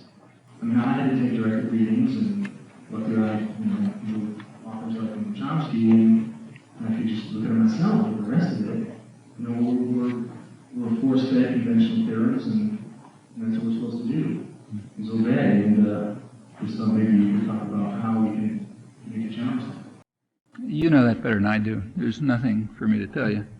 I mean, for example, students have done lots of things over the years on their own initiative, often very effective. I mean, the whole society just changed radically over the last 30 years, and an awful lot of it is just student initiatives from the 1960s that just spread around the rest of the country. I mean, I was, associated with students who were doing it, but it's nothing that you don't know how to do. I mean, you have to start by, there's no secrets, It's like the civil rights movement. It's like everything else. It starts with just getting your head more or less clear, being involved in organizing activities so you and other people can help each other, and then getting to a scale where you can begin to have some effect and bringing in others and so on. I mean, it's education and organizing and activism of various kinds, and what you do depends on the issue. So there's no general formula. People ask me this all the time, and there's never anything to say, because it's all sort of obvious. I mean, there are no secrets. Like there was no secret as to how, say, SNCC back in the 60s ought to try to break through these horrendous laws in the South. They just did it, If you thought about it, it was obvious how to do it. The question is, do you have the courage to do it? If they had the courage, and they did it. They didn't need any lessons, and nobody was around to give them any lessons. What the U.S. did, as soon as the Aristide government came in, it was a big surprise, remember. Nobody expected that election. The U.S. had a candidate. He was a World Bank official. They figured he'll sweep over everything because he had all the resources and all the rich people backed him, and as far as they knew, there was nothing else. Who pays attention to what's going on in the slums? So they figured it'll be a walkover like everything else. And to their amazement, there was this vibrant, lively civil society out there which managed to get a presidential candidate in. Incidentally, they weren't organized enough and rich enough to get parliamentary candidates in. So that's why you read the commentary now about how, Aristide is this kind of impossible guy who can't deal with the parliament. Yeah, sure, because the parliament is the old guys who we put in power forever, the rich killers and so on. But that's the little subtext. But they did manage to get a presidential candidate in. So the U.S. began at once trying to undermine him. At once. Then wait a minute. Like there've been a lot of, the U.S. has a picture of what Haiti ought to be. It ought to be basically an export platform for, assembly plants using super cheap labor. And there's been a whole project about this. USAID had been pouring money in for that. And they called it an economic miracle, and it was. I mean, wages went down about 50% and profits went up about as fast. That's what an economic miracle is. This was all blocked by this election. So USAID did continue, but it was stopped. They stopped any aid for investment. Any constructive aid stopped because they weren't going to make any profit out of it. The aid simply went to the business community to enable them to set up counterforces to the popular movement. The National Endowment for Democracy, which is a bipartisan thing, went in, and any reader of Orwell knows what a National Endowment for Democracy is going to be, and it is. They moved in to try to set up alternative things that would weaken the executive, so alternative groups that would try to undercut the popular organizations. And by one of those strange coincidences, these groups are exactly the ones that survived the coup, while the others were destroyed, and they then filled the offices after the coup. The 7 months that Aristide was in office were very frightening. I mean, not only was it a popular movement that pushed him in, but he was also being extremely successful. I mean, even successful by conservative World Bank standards. So like the Inter-American Development Bank, which is not a radical outfit, was writing very positive reports of cutting down the bureaucracy and getting rid of corruption and starting a functioning economy again and so on. And that's even worse because he started getting international funding, which means the place might fall out of U.S. control, which is totally unacceptable. So this guy obviously had to go, really bad news. And the only question was how. Okay, there was the coup. Right after the coup, as I mentioned, the U.S. essentially supported. I don't say they planned the coup. Maybe they did or maybe they didn't. But they acted at once to ensure that it stayed in. So they undercut the embargo. I talked about that. Meanwhile, they're sort of standing by while their guys. We talk about professionalizing the security forces. Who professionalized them in the first place? They were set up by the United States when we invaded the country before as an army to repress the population. Ever since then, the top officer corps has been trained by the United States, including the guys who are doing the killing right now. They're all trained in Fort Benning and the School of the Americas and so on. In fact, Haitian officers were seen. There's a church group that monitors Fort Benning, School of the Americas. And according to them, there have been Haitian officers there as recently as 11 months ago, right in the middle of all the atrocities. So they're going to be professionalized by the same guys who taught them in the first place, and they'll teach them how to do it a little better next time. Aristide wanted the army to be reduced, and the U.S. blocked that. That's been one of the things that held up negotiations. Actually, you can read about that in an article in Foreign Policy, one of the main foreign policy journals, by Ian Martin, who was the head of the UN OAS mission, who points out that what was holding things up was that the U.S. insisted on maintaining the military while the other countries, Canada and France and so on, were trying to support Aristide's effort to cut it back. And the army leaders wanted the United States to take control because they trusted the United States to work for their interests. They didn't trust Canada and France and the other guys as much. And that's going to happen. So the army stays in. The economy is going to be driven away from the populist reforms back towards the pre-1990 system. Aristide may be allowed in for cosmetic reasons. A centerpiece of Clinton's speech the other night, if you heard it, when he was sort of trying to build up some steam for the invasion, one of the rhetorical centerpieces of it was his statement that, Aristide has shown himself to be a true Democrat. Namely, he has committed himself to step down in 1995, and not to run again for office as the Constitution demands. And that, as far as I can see, there has not been a whisper of comment about that in the American press. The obvious has been pointed out in the Canadian press. The obvious is that the Constitution does say that he's got a 5-year term, but it doesn't say what happens if 3 years of that 5-year term are spent in Washington while the guys who were trained by the United States are decimating your popular support. It doesn't say anything about that. So you can interpret it in two ways. If you really have a passionate hatred for democracy, you'll interpret it as meaning he goes after the 5 years. If you believe in democracy, you'll say when he gets back in, if ever, he'll pick up where he left off and finish up the 5-year term. But I can't find anyone, any commentator in the United States yet, whose hatred of democracy is so limited that they can even see this point. So he's out. He'll come back, and I presume they'll try to get him back in a couple of months. Aid will start in maybe 6 months or so. That's what they're saying now. It'll go to the business sectors, meaning he can't do anything for his constituency. They're intimidated and decimated. Then you'll be able to then he's going to leave very quickly. You can then run a free election, and we have a lot of experience with that. I mentioned the one in Guatemala. There are a lot of others like it. We'll run a free election. Everybody's scared out of their wits. They vote the way you tell them to if they bother to vote at all. And they know that if you don't, your children are going to get cut in pieces and left in a ditch. So therefore you vote the right way. And then, the press here writes about it's a romantic age, Thomas Jefferson's back, and so on and so forth. You can write the scenario right now, because we've been through it so many times. We've been through it over and over again. It's exceptionless. Occasionally something goes wrong, like there actually is a free election by mistake, like in Haiti, and then you quickly act to make sure that's not going to happen again. That's history. It's got nothing to do with the Cold War. It went on before the Cold War. It's going on after the Cold War. The only effect of the Cold War is to change the pretexts, so you shift the rhetoric around a little. And it happens for very good reasons. That's what's been happening in Haiti, and I think there's every reason to think that's what's going to happen if we let it happen. We don't have to agree to this. It's like it's not laws of nature. These are human decisions made within human institutions. They can change. But they're not going to change any more than we're going to have a health care program or anything else unless there's big popular pressures about it. Otherwise, it's not going to change, because there's no reason why the people who are making decisions should make different decisions. They're making the decisions which maximize their own wealth and power. And it's ridiculous to think that they should make any other decisions. It's like asking a chairman of the board of General Motors to try to lose money. You don't appeal to him to try to cut down profits. That would be ridiculous.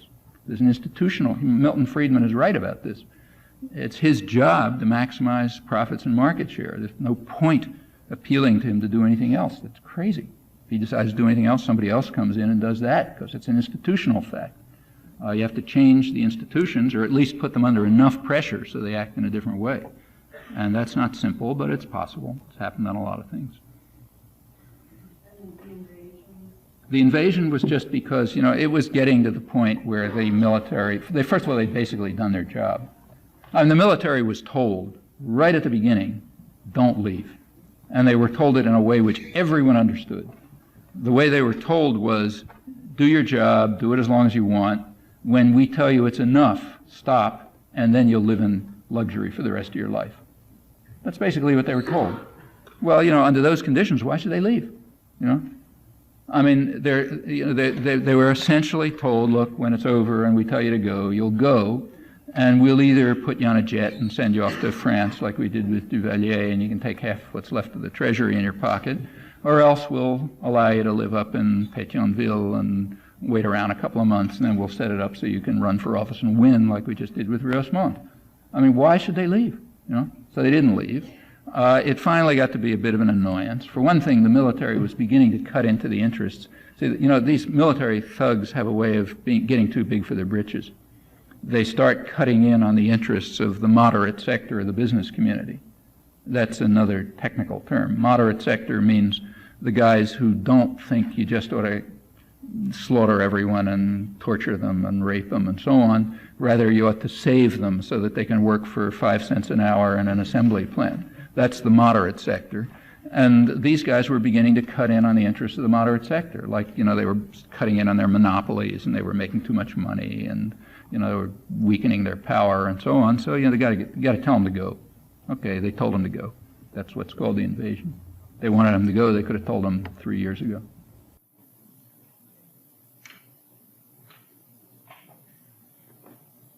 What's your opinion about effects of major organized religions on human rights, economics, and level of education of today's society? Is it a coincidence that most of the left wing support the molested priests, and Support the what? Support the priests and church and religious, events, and It's not is it true. a coincidence that most of the fundamentalists are poor people? And this was the second talk of you that I've been witnessed. I have witnessed, and I'm intentionally avoiding talking about this for did I miss it? Well, I mean, no, I'm not intentionally avoiding it. It's a very important phenomenon. For example, in Central America in the last, the left, if I don't exactly know what the term means, but if the left refers to people who are interested in stuff like freedom and justice and human rights and all that kind of junk, let's mean by that the left. If that's what the left is, they don't have any view about religion, because religion is all over the place, So like religion, take say Haiti, religion is Aristide, and religion is the papal nuncio, who's, the biggest supporter of the coup, I mean, the Vatican's role in this is grotesque. It's not a nation, but it's the only international entity that's even recognized the coup regime. And that's typical, religion's everywhere. You can't make a comment about it. You can't say, what do you think about the Haitian church? You have to ask which Haitian church. The priests and the nuns who are working in the rural areas, and the occasional bishop. Romulus is one bishop. Or do you mean the guys who were put in on a Lateran pact, a pact modeled on Mussolini's pact with the Vatican between Duvalier and the church, which put in big supporters of the Tonton Macoute and the rest of them in power, and are still backed by the Vatican? Which church are you talking about? And the same is true everywhere. In Latin America, for example, where the Catholic Church has been very strong forever, for a long time it was the church of the rich and the powerful. And in the 50s and the 60s, that began to change. And it was a dramatic change. I mean, the bishops' conferences since Medellin and Puebla back in the 60s and 70s, they just, mostly had to do with Pope John XXIII at an official level, but, at a lower level, it just had to do with all kinds of activism that was going on with worker priests and nuns working with the poor and all sorts of stuff. I mean, out of all of this came the thing that's called liberation theology, if you want to name, and that became a major force in the Latin American church. Well, it's not by any means the only force, but it was strong enough so that the U.S. had to go to war with it. We literally went to war with the church. I mean, the war in the 1980s in Central America was very much against the church. Again, that's something that has to be suppressed here, but it's quite obviously true. It was kind of symbolic, just to look at what happened. I mean, the big, monstrous attacks began pretty much, the ones that the U.S. was backing, with the assassination of the Archbishop in El Salvador. And they ended, the biggest one that ended was with the murder of 7 Jesuit intellectuals and a couple other people in November 1989. That's the decade. Starts with the assassination of the Archbishop, ends with the murder of the Jesuit intellectuals, all by our guys. Happened to be Carter in the first place, and who was it? Reagan, I guess, still in the second, or maybe Bush, I forget. But and that was what was going on in between. I mean, the church really got it in the neck. And it's because they were on the wrong side. They were on the side of the population. They were pursuing the preferential option for the poor, so they had to be destroyed like anybody else does who works for poor people. The United States has no special, U.S. policymakers have no particular attitude about religion any more than the left does. The question is what religion is doing. Now let's say take Islamic fundamentalism. One of the current myths is that the U.S. is supposed to be worried about Islamic fundamentalism. I mean, just take a look at the world and ask yourself how well that holds up. The leading Islamic fundamentalist state in the world is Saudi Arabia. Are we worried about Saudi Arabia? No. Biggest friend. Why? Because the gangsters who run Saudi Arabia are doing their job. Their job is to make sure that to manage the oil wealth in such a way that the profits go to the West and not to the people of the region. And as long as they do that job, they can be as brutal and as religious fanatics and anything else they like. That kind of Islamic fundamentalism is fine. Go to non-state actors, non-state fundamentalists. Well, the most extreme Islamic fundamentalist, I guess, in the world was Gulbuddin Hekmatyar in Afghanistan, who got $6 billion approximately from the U.S. and our Islamic fundamentalist friends in Saudi Arabia through the 80s. He's a mad Islamic fundamentalist, more extreme than anybody can dream of. He's also a major terrorist and narco-trafficker. The U.S. was pouring money at him. He's now tearing the country apart. He's killing thousands or maybe tens of thousands of people. He's destroyed Kabul and so on. Nobody ever reports it because it's our guy. So he's an okay Islamic fundamentalist. I mean, now we don't like him anymore because he's got Stinger missiles and he's probably giving them to all his friends and they'll start shooting down airliners and that sort of thing. But, as long as he was working for us, he was a good Islamic fundamentalist. He's working against us, he's a bad Islamic fundamentalist. And the same is true of secular nationalists and priests and, anybody.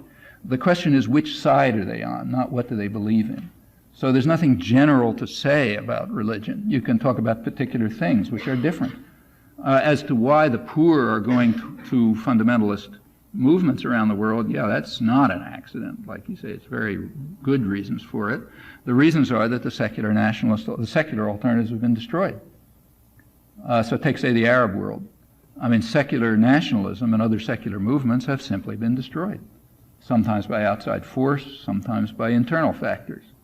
But whatever the reasons, they're pretty much gone.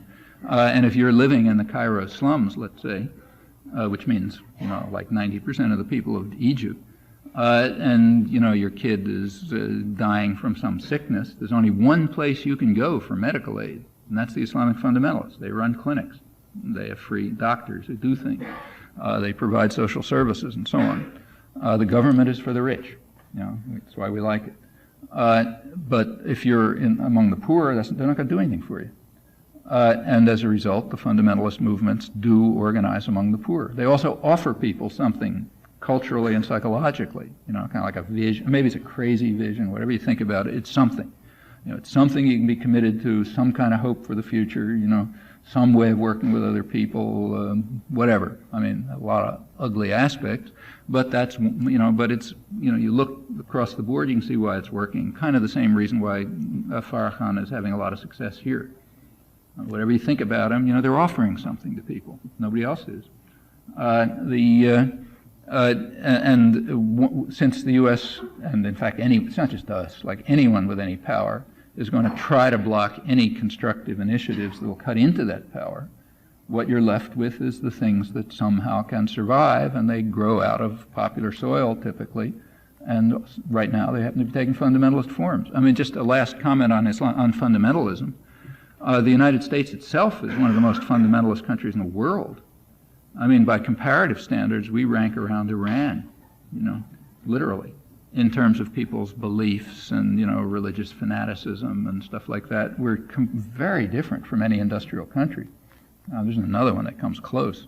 So, this is an extreme fundamentalist country, and there's all kind of speculations as to about why that's true, but part of the reason may well be, as a lot of political scientists have thought, that it reflects the absence of democratic institutions. I mean, we have formal democratic institutions, but the population knows they don't work. Half the population in the country thinks that the system is so corrupt that both political parties ought to be simply disbanded. Well, okay, you got half the population thinking there is no political system at all. It's going to be a big impetus to look for something else. And one of the things that we don't have functioning organizations that enable people to get involved in the political arena, like unions, for example, or political clubs or things like that. It's a business-run society. It has, to a large extent, succeeded in imposing kind of like a business ideology, gain wealth, forget about everybody else. People react to that in various ways, and one of the ways they react is religious fundamentalism. This is a very different country from, say, the Cairo slums, but some of the dynamism is similar, I think. So I think it's a proper question, an intriguing and complicated matter, but has a lot of different facets to it. Quick question, Professor. The first one has to do with the mainstream press wanting to look at this new book by Hugh Pearson called Shadow of the Panther, talking about the advice and corruption of the Black Panther Party movement. There is no talk of the Chicago police and police around the country going after the Panthers and the FBI. I would like to know if you can comment on that. And secondly, Urban League has put forth a new platform along the lines of bootstrap capitalism, liberty Washington nonsense. I'm sorry, Ken. I didn't hear the last part. Bootstrap capitalism, saying that we have to do the kind of things that Farrakhan talks about, take care of our own, get into businesses. Do you think the way to success and Black emancipation is for Black people to become the heads of IBM and General Motors? Thank you. Well, on the first part, that's an old story. Actually, I had a lot of personal experience with that, it turns out. I was with a group that was a resistance sport group that was maybe the first white group or one of the first white groups to get involved with the Panthers back in the 60s, just when they were getting started. And so that's a lot of personal experience. Actually, I was at Fred Hampton's funeral, the guy who was murdered in Chicago, one of the very few white faces there, in fact. But what you describe, what you allude to, Tom described, is exactly right. I mean, the Panthers were they were an important. There weren't a lot of people. They have big publicity, but not many people. By now, we have a ton of IBF stuff, FBI stuff on them, and according to the FBI, there were about 800 members, and they were, the FBI devoted huge resources to destroying them, because these 800 people might actually do something, and the way they went after them was pretty selective. I mean, the Panthers, all you had to do was to just begin to have contacts with them. You could see right off it's a very diverse group. I mean, it involved everything from thugs and criminals who were using this as a kind of rip-off technique to very constructive and serious organizers. If you ask who survived, it's the thugs and criminals. The serious organizers were killed or eliminated in some fashion or other, and the extreme example is Fred Hampton, who you're referring to. I mean, Fred Hampton is a really important case in modern American history. This is a Black organizer who the FBI tried to get assassinated very hard. The first way they did it, all the records are out on this. It's completely public. It's been public for 20 years. He was the most constructive and effective Panther organizer in the ghettos. No violence, no drugs, nothing, just doing much worse things, organizing people. The way they tried to get at him at first was by working through a criminal gang. There was a criminal gang in Chicago ghetto called the Blackstone Rangers. Now, the security forces like the police and FBI, they don't have anything against criminal gangs. That's their part of the technique for controlling the ghetto, so they're okay. And the FBI was all involved with the Rangers, of course. They sent a letter in it was kind of like comical, fake Black dialect, written by some guy sitting in a Washington office, dear brother or something or other. I mean, it's comic. You've seen it, I'm sure. It's comical to read, saying, that there's this guy, Fred Hampton, and he's taken out a contract on you, written to Jeff Ford or whoever it was who was the head of the Rangers. The idea was to try to get the Blackstone Rangers to assassinate Fred Hampton for him. Okay, the Rangers and the Panthers were already enough integrated with one another, so they, first of all, nobody in the black community could have believed this letter for a second, but secondly, they had good relations, and it didn't work. So the next thing the FBI did was simply set up a Gestapo-style assassination, literally. I mean, they managed to get an FBI infiltrator to be the Fred Hampton's main security guy. He and a bunch of other Panthers were living in an apartment. They sent the Chicago police a completely faked claim, the FBI report that these guys had guns and this and that and the other thing, and they got the police to break in at 4 o'clock in the morning and just murder them in bed, probably drugged. There was at first a kind of like a pretense that the Panthers had fired and this and that and the other thing, but that all blew apart. And they finally had to concede what was true. It was just a straight Gestapo-style assassination. Okay?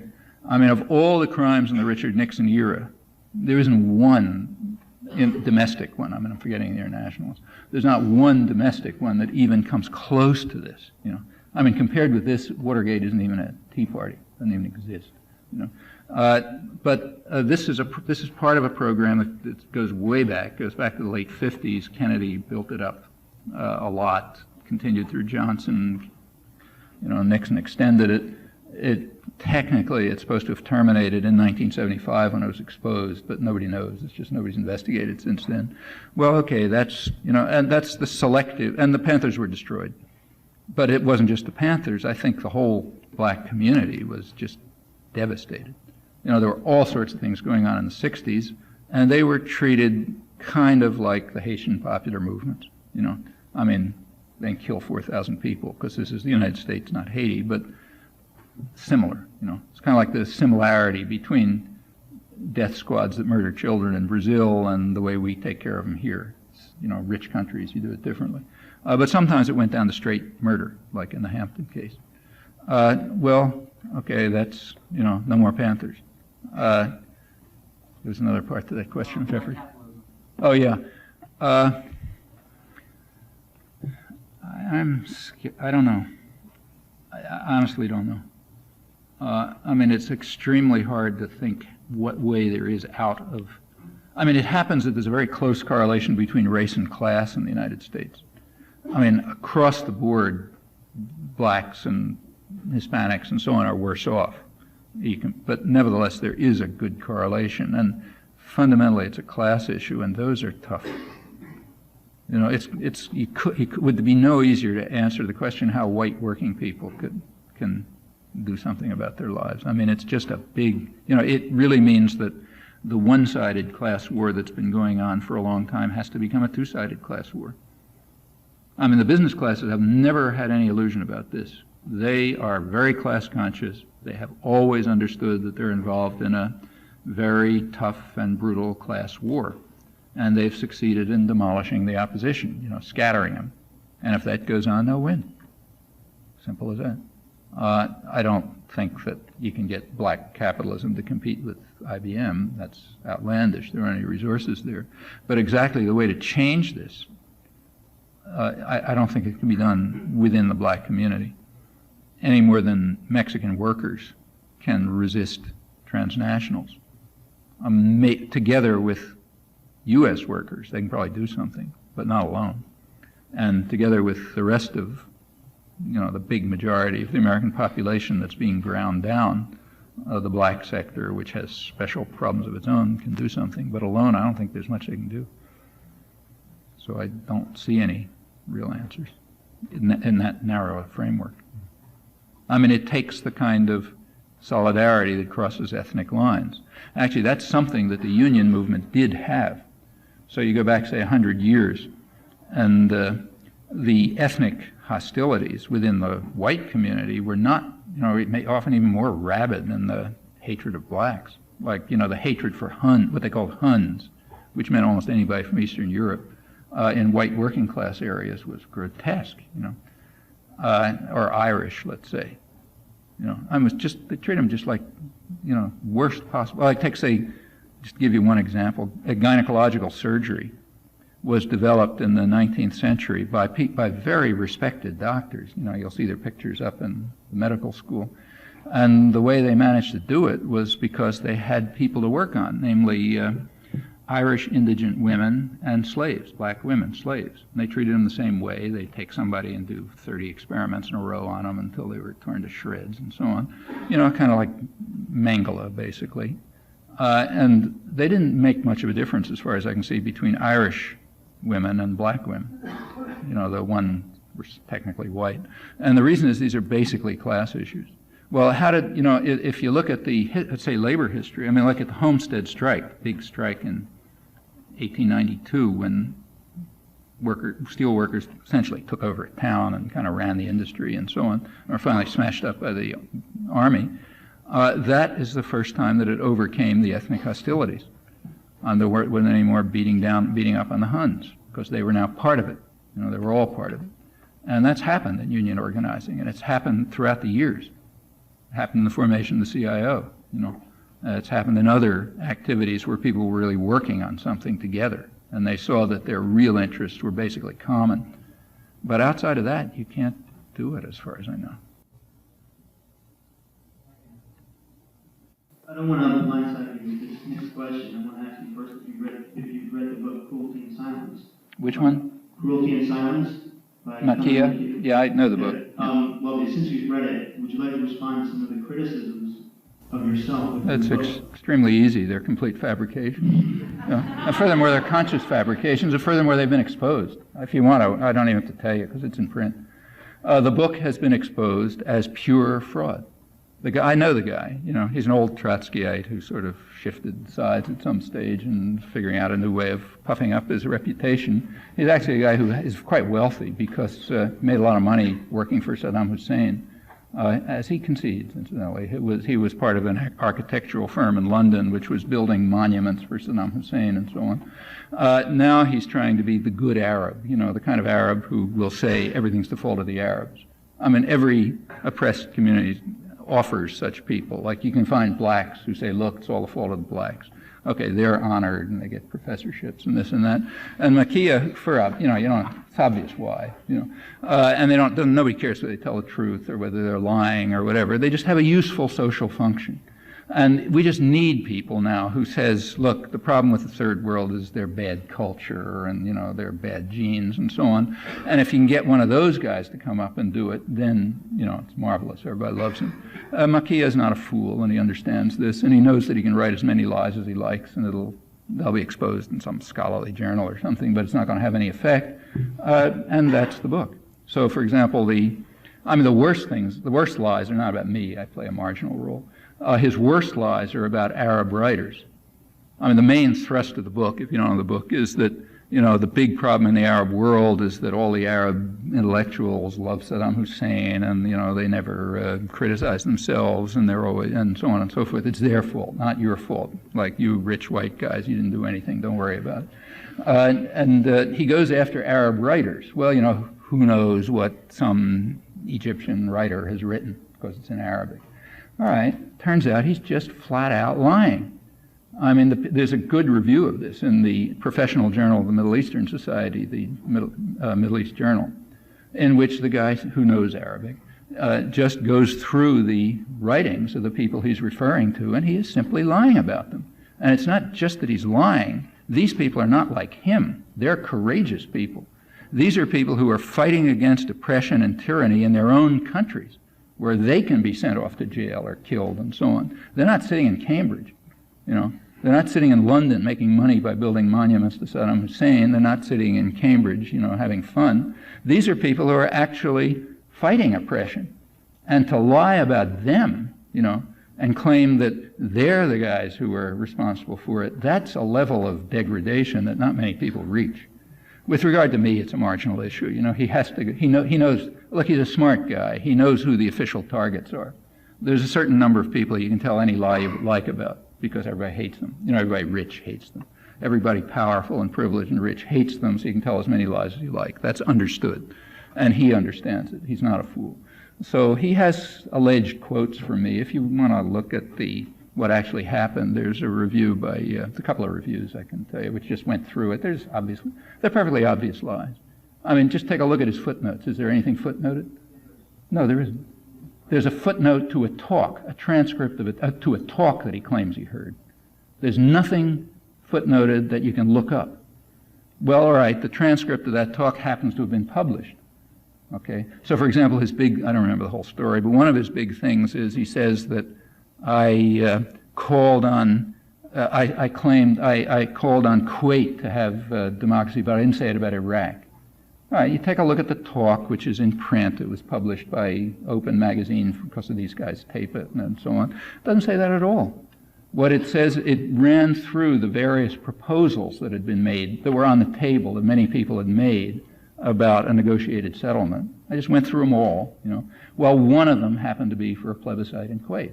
So I quoted. What was your main proposal?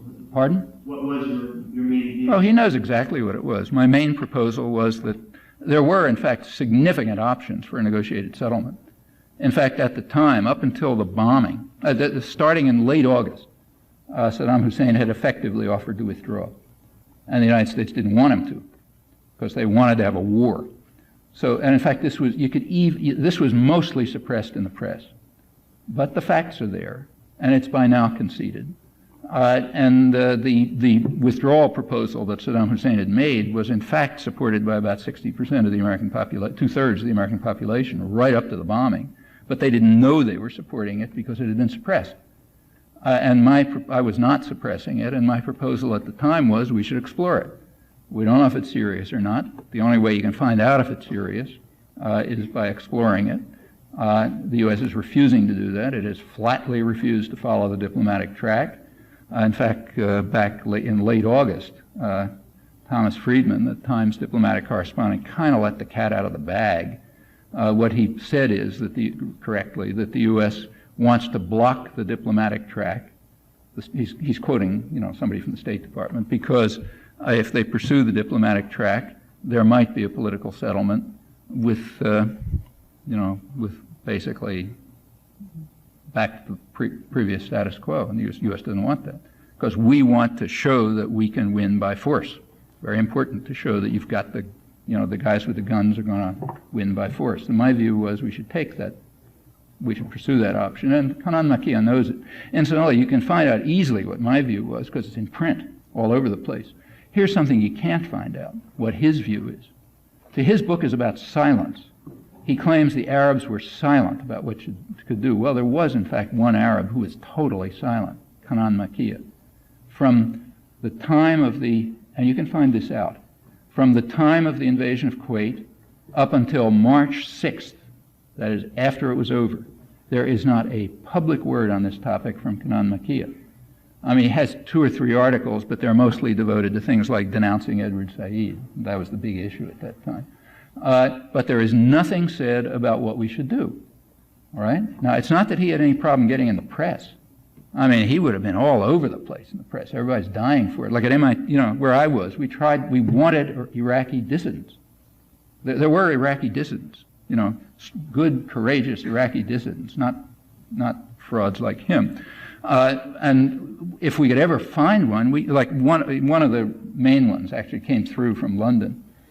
I put him on, I got him on the radio. I put him right on teaching at MIT that day. We didn't get Kanan Makia on the teaching because he wouldn't open his mouth. He's too busy attacking other people for being silent. Now, why didn't he open his mouth? Good reason. Everybody knows it.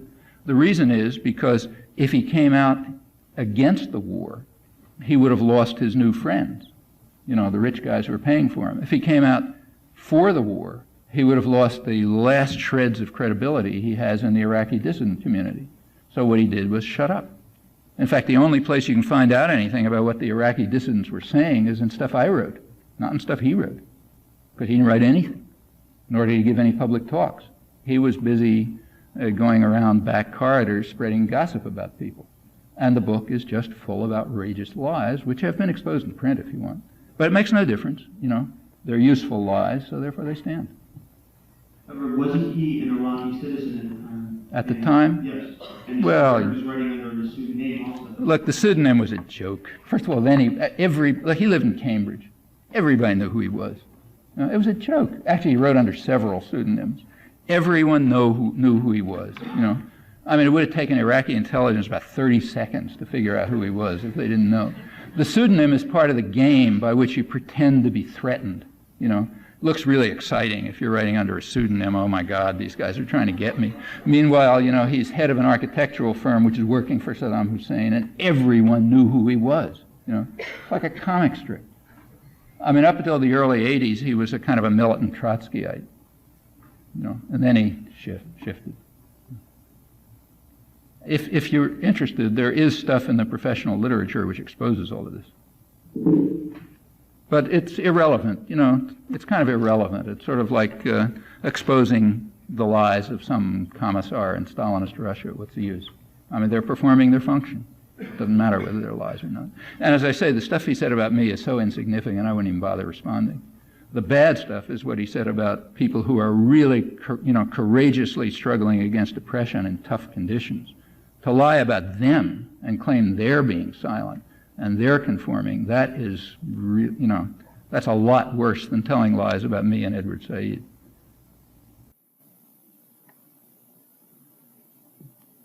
Mr. Chomsky, one of the main features of the world economy today is that scarcity of capital is what is driving global interest rates.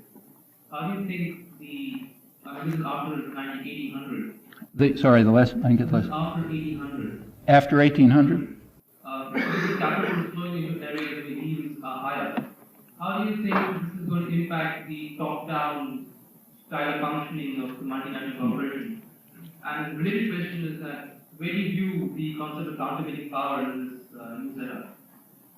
I didn't get the last part. How do you view the concept of countervailing power? Of countervailing power? Yeah. Yeah. Well, first of all, about a shortage of capital, I don't really agree with that. There's a huge amount of capital floating around in international markets. It's just changed in character. In fact, there's the World Bank, their latest estimate is about $14 trillion of capital in international transactions. That's way beyond what it used to be. It's just shooting up. However, its character has changed. If you go back to 1970, about 90% of the capital used in international exchanges and stuff was for investment and trade, about 10% speculation. By 1990, those figures had reversed. It was 90% speculation and 10% trade. The last estimate I've seen, which is by a pretty good international economist, David Felix, is that today it's gotten to 5% investment and trade and 95% speculation. So what's happened is a huge growth in the amount of capital, but a complete shift in its, you know, a really radical shift in what it's used for. It's used for speculation for currencies, really. Well, you know, there's some reasons for that. The reason, I mean, there are a lot of reasons. One major reason is that in the early 1970s, the U.S. dismantled the Bretton Woods system. The Bretton Woods system, which was set up after the Second World War, was a system for regulation of international finance. So the basic idea is that the dollar, you know, the United States had all the money in the world at that time. So the dollar was fixed against gold and other currencies were fixed against the dollar. And there were various mechanisms to adjust here and there, you know, when you had problems. Well, that system made the U.S. basically the world's banker. And it was an enormous shot in the arm for U.S. corporations. In fact, that started off multinational corporations, which were mostly U.S. at the time. It enabled them to take over a large part of the world economy. However, by around 1970, the U.S. couldn't sustain that role anymore. And since we're the big guys and we do what we feel like, Nixon just dismantled it, you know, simply dismantled the system. Well, ever since then, it's been a system of, you know, of unregulated international exchanges, and of course it's gone totally insane, you know. It's what one of the leading international economists, Susan Strange of University of London called, or London School of Economics, I guess, called casino capitalism. The way you make money now is by speculating against currencies. And the telecommunications revolution, which came along in between, makes it really easy to do this very fast. So last estimates I saw, there's more than $1 trillion a day moving from one financial market to another. Well, that just completely overwhelms the total resources of even rich countries, let alone minor ones. That's why you get the headlines you get in the newspapers these days. When the U.S. economy starts to grow a little bit, there's fear. You know, they're always worried about the fear of growth. You know, like there might be jobs and there might be production. And that's a problem. You got to stop that. So therefore, the Fed raises interest rates. I mean, I'm not telling you anything you don't know. It's on the front page of the newspaper all the time. Well, yeah, that's because speculative capital wants stable currencies. They don't want, they don't want inflation, because then they lose if you're in the bond market and stuff. So what you've got is this fantastic speculation against any currency that might, if some country, even a rich one like the United States, the top one, but certainly any smaller one, if they start to carry out national economic programs that would, say, stimulate the economy or redistribute or something like that, they're going to get an attack on their currency, which will destroy it, because governments can't withstand this anymore. There's too much capital around, and it's too free. And therefore, you're going to have to back off those policies. So there's basically no national economic planning. This is, Paul Volcker, who's the former head of the Federal Reserve Board, just chaired a study on this, where they attribute about 50%, there's been a very sharp decline in the growth rate worldwide since 1970, and they attribute about 50% of that decline just to the effect of speculative markets. James Tobin, who's another Nobel Prize-winning economist, came out a couple of years ago with a proposal for, I think it's a sensible proposal. Actually, the UN may take it up, so it may actually hit the papers, in which case Wall Street will go berserk. But he came out with a very sensible proposal for a tax on international financial transactions, meaning like if you shift your money, from francs to, marks or something, because you're speculating against maybe some change in the interest rate, there should be a tax on that. And that would have the effect of slowing down financial markets and tending to make it more attractive to use funds for investment and trade, things that do something. And maybe that would have it's going to be really hard to get that through, because you've got huge financial power now, which is blocking it. But I think that's what's going on. I don't think it's a shortage of capital by any means. It's just a complete shift in the composition of it and what it's doing. Very radical shift. There's a lot of work on this, incidentally. And it's a big problem. I didn't mention it in my talk because there wasn't time, but that's one of the major factors that's changed the world economy radically. There was a last part, which I forgot.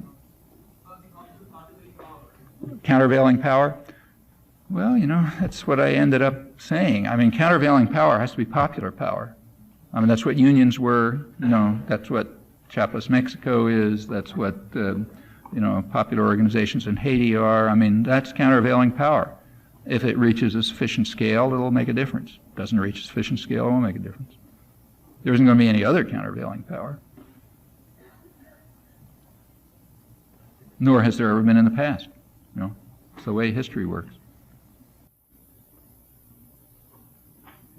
I've heard actually that there were quite a few white faces at Fred Hampton's funeral, but I think yours was perhaps one of the few that were not FBI and police. At the what? FBI or police. Yeah, there were some FBI and police, right? I agree. I was putting that aside. I don't. Were you at the funeral? No, you're too young. Sorry. In my former life. Yeah. Actually, there were very few. It was pretty dramatic. I think there were maybe a dozen, and probably 1,000 people. In the tradition of dissident ambition, I'd like to ask you about what the effectiveness of tonight's discussion. And before I go on, I'd like to say that it is my generation's responsibility in terms of how much we choose to participate in shaping our own future and the future of newer generations. Yeah. Well, your second comment answers your first question. Yeah, that's it. I spend. We have to learn from somewhere, therefore. Yeah. Okay. Look, I spend an enormous amount of time doing things like giving talks all over the place. But this is what I'd like to talk about. Is the talk. Pardon? I would like to talk about this talk. So What's the effect? Well, the effect. Can you let me just ask the question first? Yeah. Oh, sorry. I thought you'd ask. I'm not laying responsibility on you per se. I'd Yeah. like you to comment about just the culture of American universities these days. Well, I found it disturbing that at some of the most deadly points that you made, people laugh. And perhaps you find your style of driving more effective. However, I can tell you from the other end, no one was laughing. My family members, and along with the rest of my country, died under American bombs.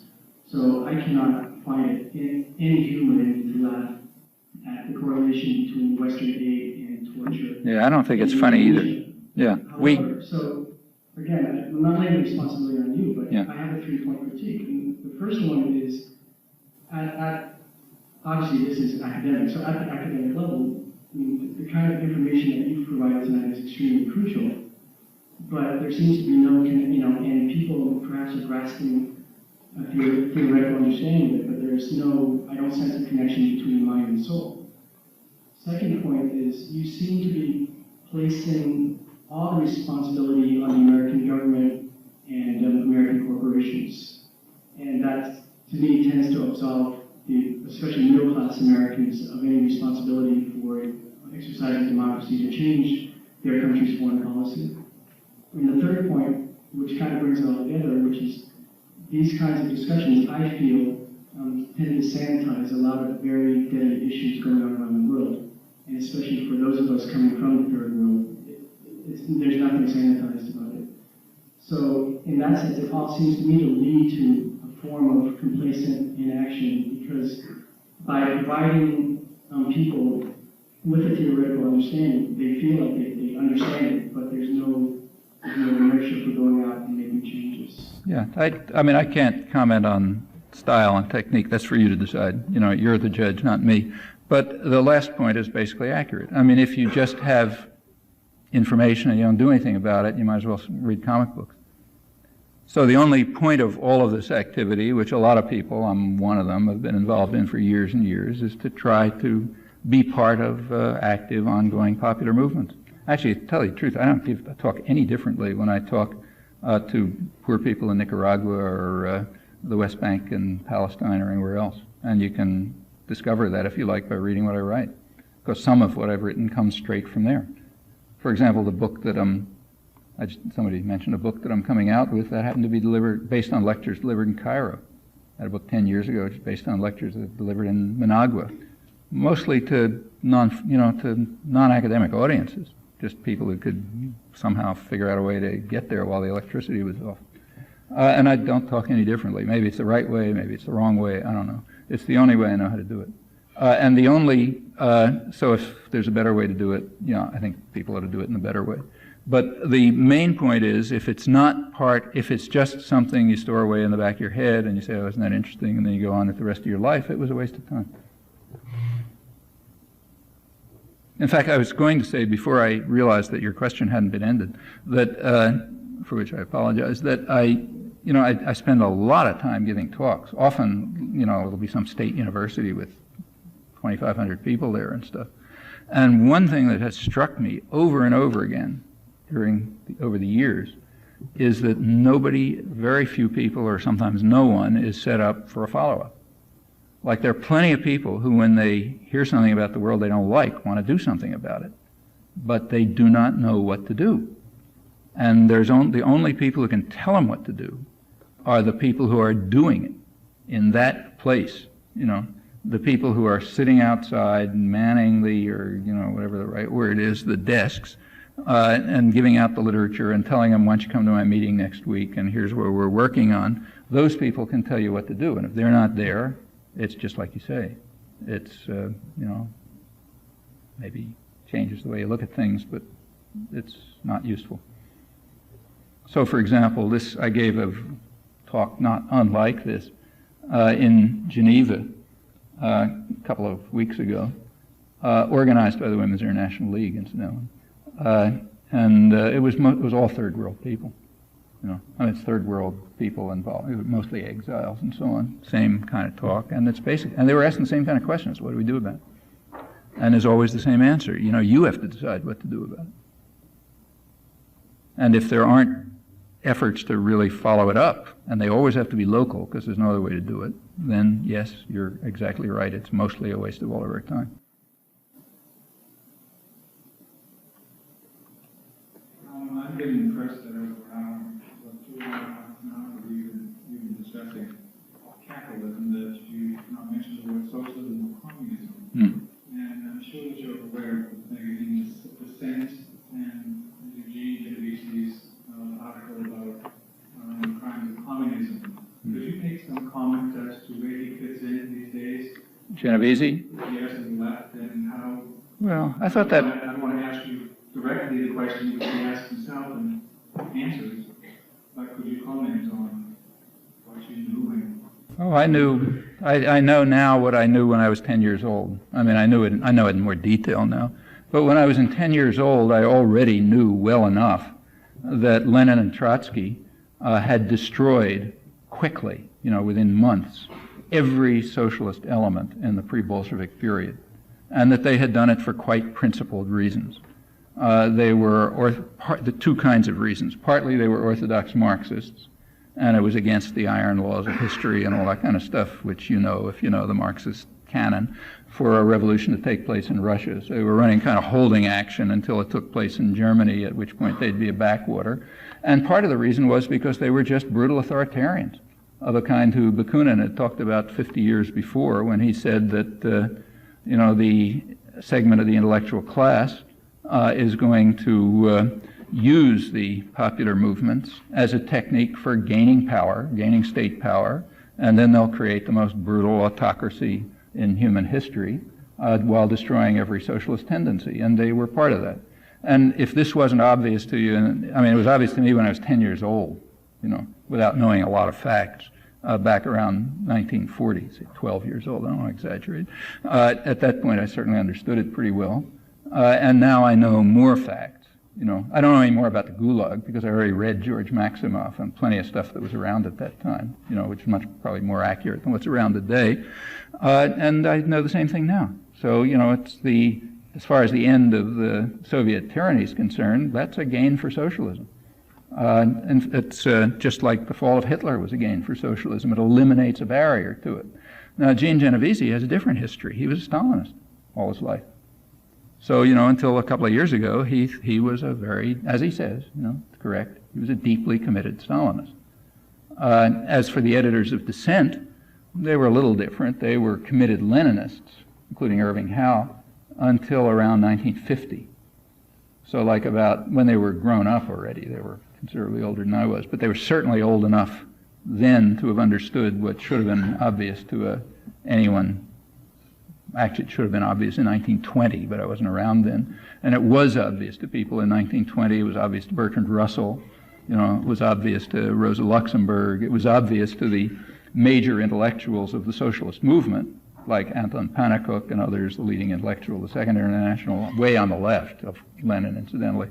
It was certainly obvious to the libertarian socialists, the whole anarchist movement, and independent socialists like Russell. All that was obvious by, certainly 1920, no later. If people insisted on hanging on as Trotskyists or Stalinists, means they just were anti-socialist. Well, okay. For those guys to come along now and tell people who always were opposed to this stuff that they've discovered something, that's nice, but I'm not interested because I knew it when I was 10 years old. What more is there to say? They want to play their game for obvious reasons, but it's not any game that we should be involved in my opinion. We should recognize what I think is true. I've written about it plenty myself, that the Bolshevik Revolution, so-called revolution, it was really a coup, was really a counter-revolution, which placed state power in the hands of a highly authoritarian, anti-socialist group, which within a couple of months had destroyed the factory councils, had destroyed the Soviets, had dismissed the Constituent Assembly because they knew they were going to lose, and had eliminated every popular movement, and had done exactly what Trotsky said, turned the country into a labor army under the control of the maximal leader. That was mid-1918. Since then, there hasn't been a shred of socialism in the Soviet Union. Now, of course, they called it socialism, but they also called it democracy. They were people's democracies, the purest form of democracy. They were socialism. The left, the West, the big propaganda system in the world, of course, just laughed at the democracy part, but it loved the socialism part, because that's a way to defame socialism. So if you think that the fall of the Soviet Union is a blow to socialism, you ought to also think on the same grounds that it's a blow to democracy. After all, they call themselves democracies too, so why isn't it a blow to democracy? It makes as much sense. It's only when it gets filtered through the Western propaganda system that it's not a blow to democracy, but it is a blow to socialism. But, there's absolutely no reason to play that game, whether you play it in Dissent or in The Nation or on the right or anywhere else. expose it for the fraud that it is. His comment that the ideology is flawed. What ideology? The ideology of totalitarianism? Yeah, it's deeply flawed. I mean, they were the initial modern totalitarians. The ideology of socialism. It has nothing to do with socialism. They destroyed socialism within weeks. You know, they didn't wait. By 1918, it was finished. And they knew it, you know, like it's not a secret. They knew it. I mean, in fact, Lenin, as soon as he sort of got grips of things, after he said, he moved to what he called state capitalism, which is what it was. It had nothing to do with socialism. Socialism, I mean, you can argue about there's no point arguing what the word means, but what it always meant at the core was that producers take control of production, you know, working people take control of production, what's sometimes called industrial democracy. That was the absolute core of it. Well, you know, there was more socialism in Germany, in Western Europe, than there was in Russia. You know, Russia's about the most anti-socialist place you can imagine since 1918. Had wage labor, had super exploitation, had no element of workers' control or involvement or participation. And that's just pure, you know, what's it got to do with socialism? It's the exact opposite on every point. As I say, the West liked to call that socialism while laughing at the fact that they called themselves Democrats. But that's for purely propaganda reasons. I mean, unless you're committed to being part of the Western propaganda system, there's nothing to say about that issue of dissent except to laugh.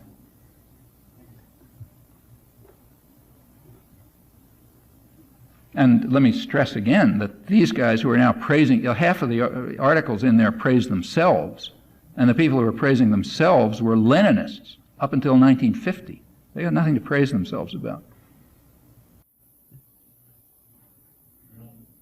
Before he was brought into the government, Reich was writing articles of deploring the two-tier society that we're developing, and Bruce Babbitt was talking from environmental protection business.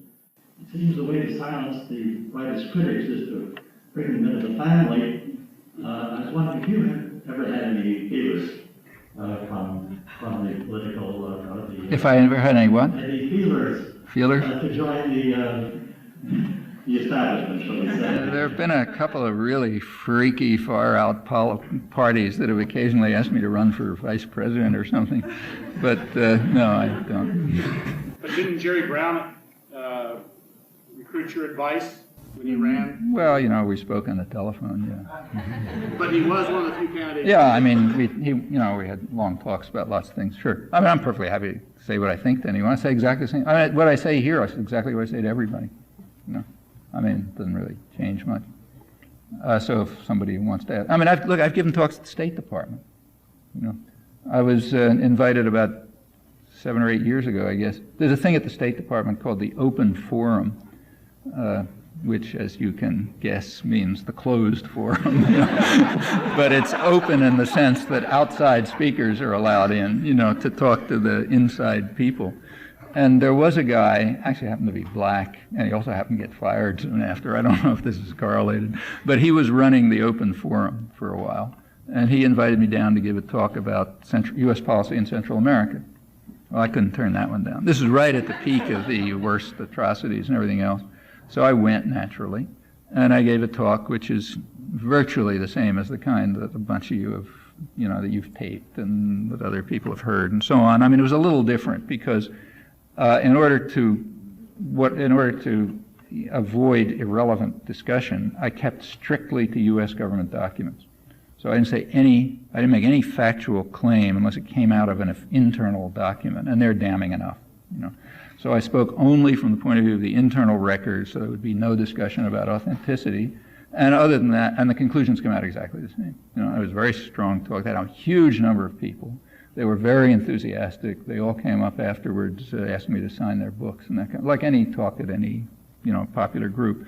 The only thing is they were all secretaries and, you know, like junior aid officials and people like that. I mean, there were a couple of ambassadors around the edge. I didn't even know what I was talking about. You know, I had lunch with the policy planning staff afterwards. It was like lunch with any faculty group. I mean, they're off. They don't even know what's happening in the world, you know. But sure, I'm happy to talk to them. But that's the limit. It's never going to get beyond that. I mean, unless they decide to commit suicide, which I don't see any reason why they should do. Last two more. I've done some research on United States involvement in Somalia and oil in Somalia. And I've also done a little bit of research on United States corporate involvement in Sudan and Kenya and throughout the, I guess, the Sahara region of Africa. And the correlation between that and the draining of oil resources in the Middle East. And I'm wondering whether or not you've done any research on that, on United States involvement in Saharan Africa, draining oil, because places like Bahrain and Oman, they're tapping the oil resources.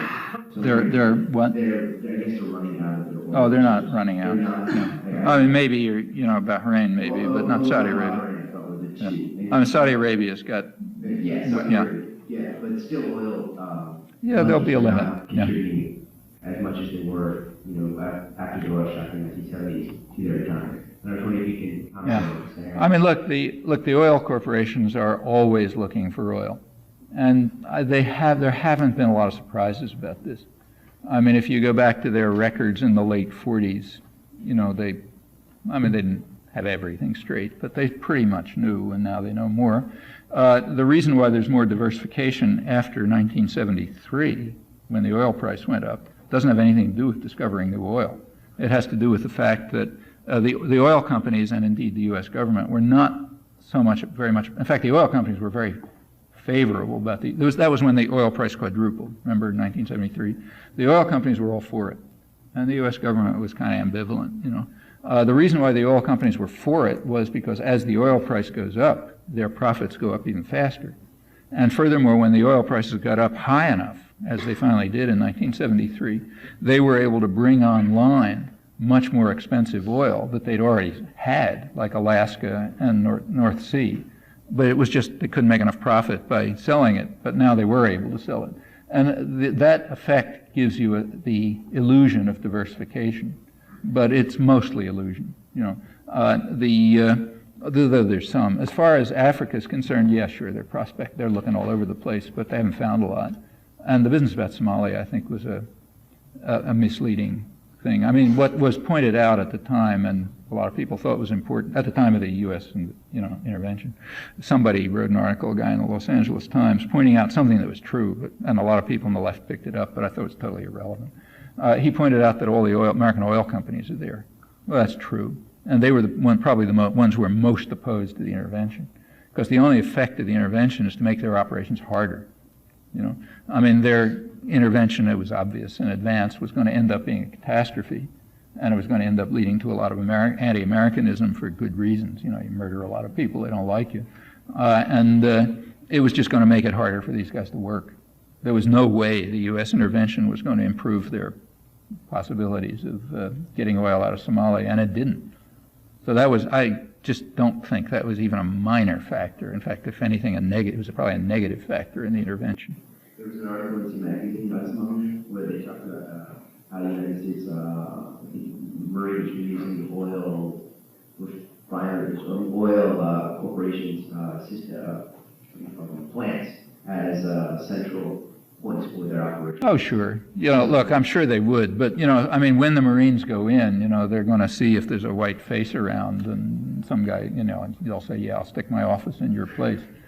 I mean, yeah, wouldn't you do it? I mean, you would do it too, so would I, if we were playing that game. But I just don't think that means anything. I mean, the net effect of this stuff was probably to harm the operations of the oil companies. I mean, we'll know better 30 years from now when there's documents around, but it just doesn't look plausible. I mean, yes, but the first thing you said is true. Sure, they're looking for oil all over the world. I mean, actually, there are big sources available now. For one thing, the biggest resource still is essentially the Arabian Peninsula, but there's a huge amount of oil in the former Soviet Union, which nobody's tried to get much yet, mainly because it's too expensive. So there's apparently real technical problems in getting oil from, say, Siberia. You got to worry about permafrost, and that's expensive. So they'll only go for those sources of oil when the cheap ones are running out. They are getting oil now from Central Asia, which was part of the reason the oil prices are going down is because a lot of oil from the Russian Empire is entering world markets through Western corporations. But I think that dwarfs anything that's known from Africa, as far as I'm aware. Last, come. About the U.S. aid to Israel? to Israel? Yeah, about the fact that, this aid could be seen as financial justification for the West Bank and Gaza for 7 years, and now the United States is started a handshake between. Yeah. Well, even speaking of U.S. aid to Israel is misleading because that's off the chart. So I think we shouldn't consider that aid. That's a special category. I mean, it's as if we were giving aid to, New York City. I mean, Israel is just a totally owned subsidiary. It does jobs for us and we finance it. That's not really aid. The jobs it does are several.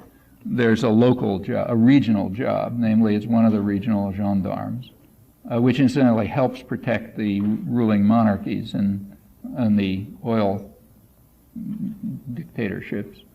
So, they're totalitarian states, so we don't get documents from them. But if we ever do get anything, I'm sure we'll discover that Saudi Arabia and Israel have been pals for years. And in fact, there's enough evidence around to indicate it. The U.S. system for the region, which was just taken over from the British, is that there are local managers, who have to be weak because you have to make sure they're going to do what you say. And their job is to ensure that the wealth of the region goes to the West, not to the people of the region. Okay, that's the Saudi Arabian dictators and, guys who run Kuwait and so on. And there's plenty of documentation on this. But you got to somehow protect them from the people of the region, because the people of the region have never quite understood why the wasting wealth of that region should go to the West, not to them. They don't understand. So they cause trouble. And you therefore have to control them somehow. So there's been a network of regional gendarmes, what were called under the Nixon doctrine local cops on the beat, who kept order. And that was, it's better to have them be non-Arabs, because non-Arabs are better at killing Arabs for various reasons. So it's been Israel, Turkey, Pakistan, Iran. Under the Shah, that was Iran's main function. In fact, there was a tripartite alliance between Iran, Israel, and Saudi Arabia, about which we know a fair amount.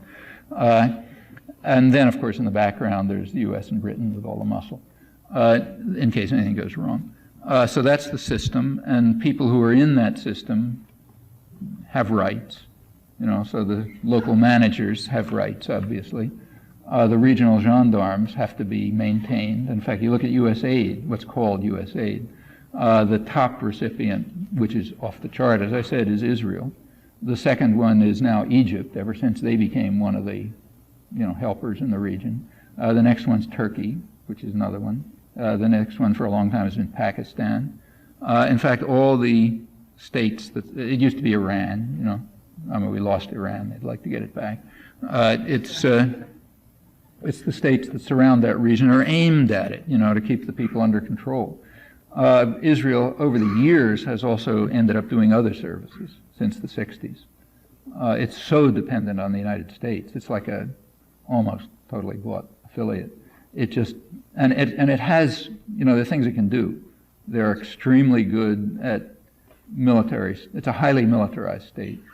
It's a technologically fairly sophisticated, quite sophisticated state. So it can get very much involved in massacres and torture and terror and so on when the U.S. can't do it directly.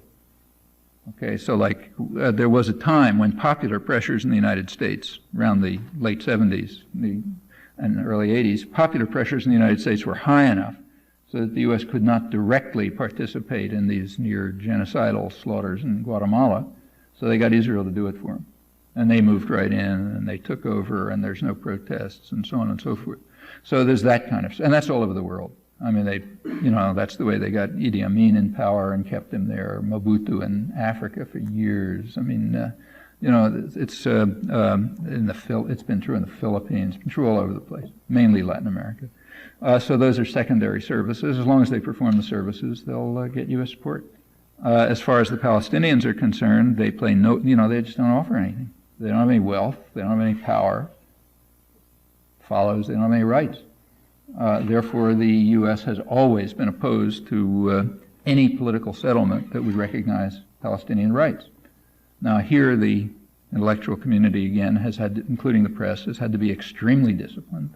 But the most elementary fact about this thing is that for 25 years almost, actually since 1971, the U.S. has just been blocking any diplomatic settlement in the Middle East. Every single one has been blocked by the United States since 1971. And the reason is they all involve something or other for the Palestinians, and the U.S. won't have that.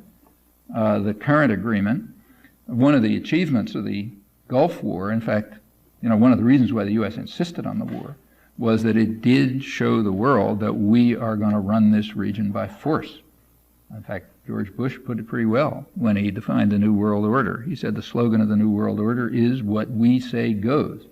And if you don't believe it, look at the missiles falling on Baghdad. Okay, everybody understood, except, smart people here. But anybody who mattered understood. And they all capitulated.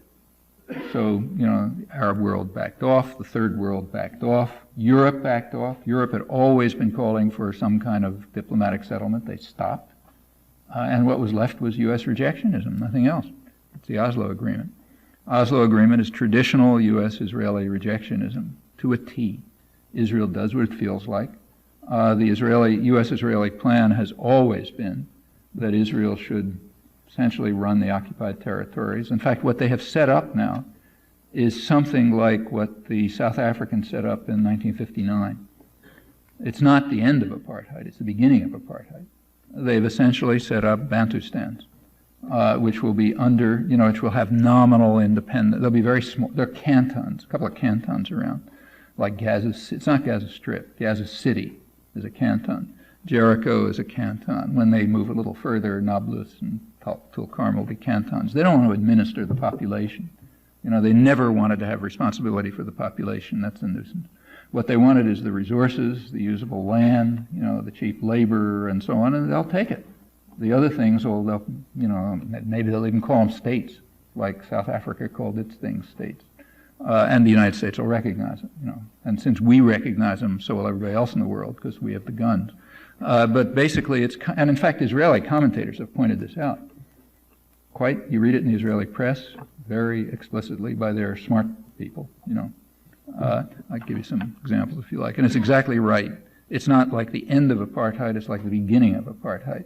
And that's why everyone is so euphoric about it here. U.S. got what it wanted, as the guys with the guns usually get what they want. For the Palestinians, it's a complete disaster, except in the sense that, maybe the terror will stop a little. Israel's still torturing systematically. There's just a report that came out from Middle East Watch a couple of weeks ago about the continuing systematic torture, but why should they stop? The guys who are funding them aren't going to stop. About the U.S. aid, so-called, going to fund the settlements, yeah, of course. What else is it for? Obviously it goes for the settlements. It's a bookkeeping trick, whether you say it's going for the settlements or something else. It's the same money. You can take the money and use it for internal things inside the Green Line and say, look, you guys aren't funding the settlements. We're funding them with money that's released by what you're doing inside the Green Line. That's a joke. That's for journalists and things. But of course, your taxes are funding the settlements. They always have, and they'll continue to as long as you agree. Any U.S. aid that goes to Israel is completely illegal under U.S. law. Completely illegal. But so is most of our aid. There are laws that say you can't give aid to countries that are systematically abusing human rights. You can't give aid to countries that are involved in nuclear proliferation. There's all kind of laws. If anybody bothered with them, all the aid's illegal. But it's kind of not relevant. It'll become relevant if people here start to care about it. If they don't, it won't be relevant. Thank you.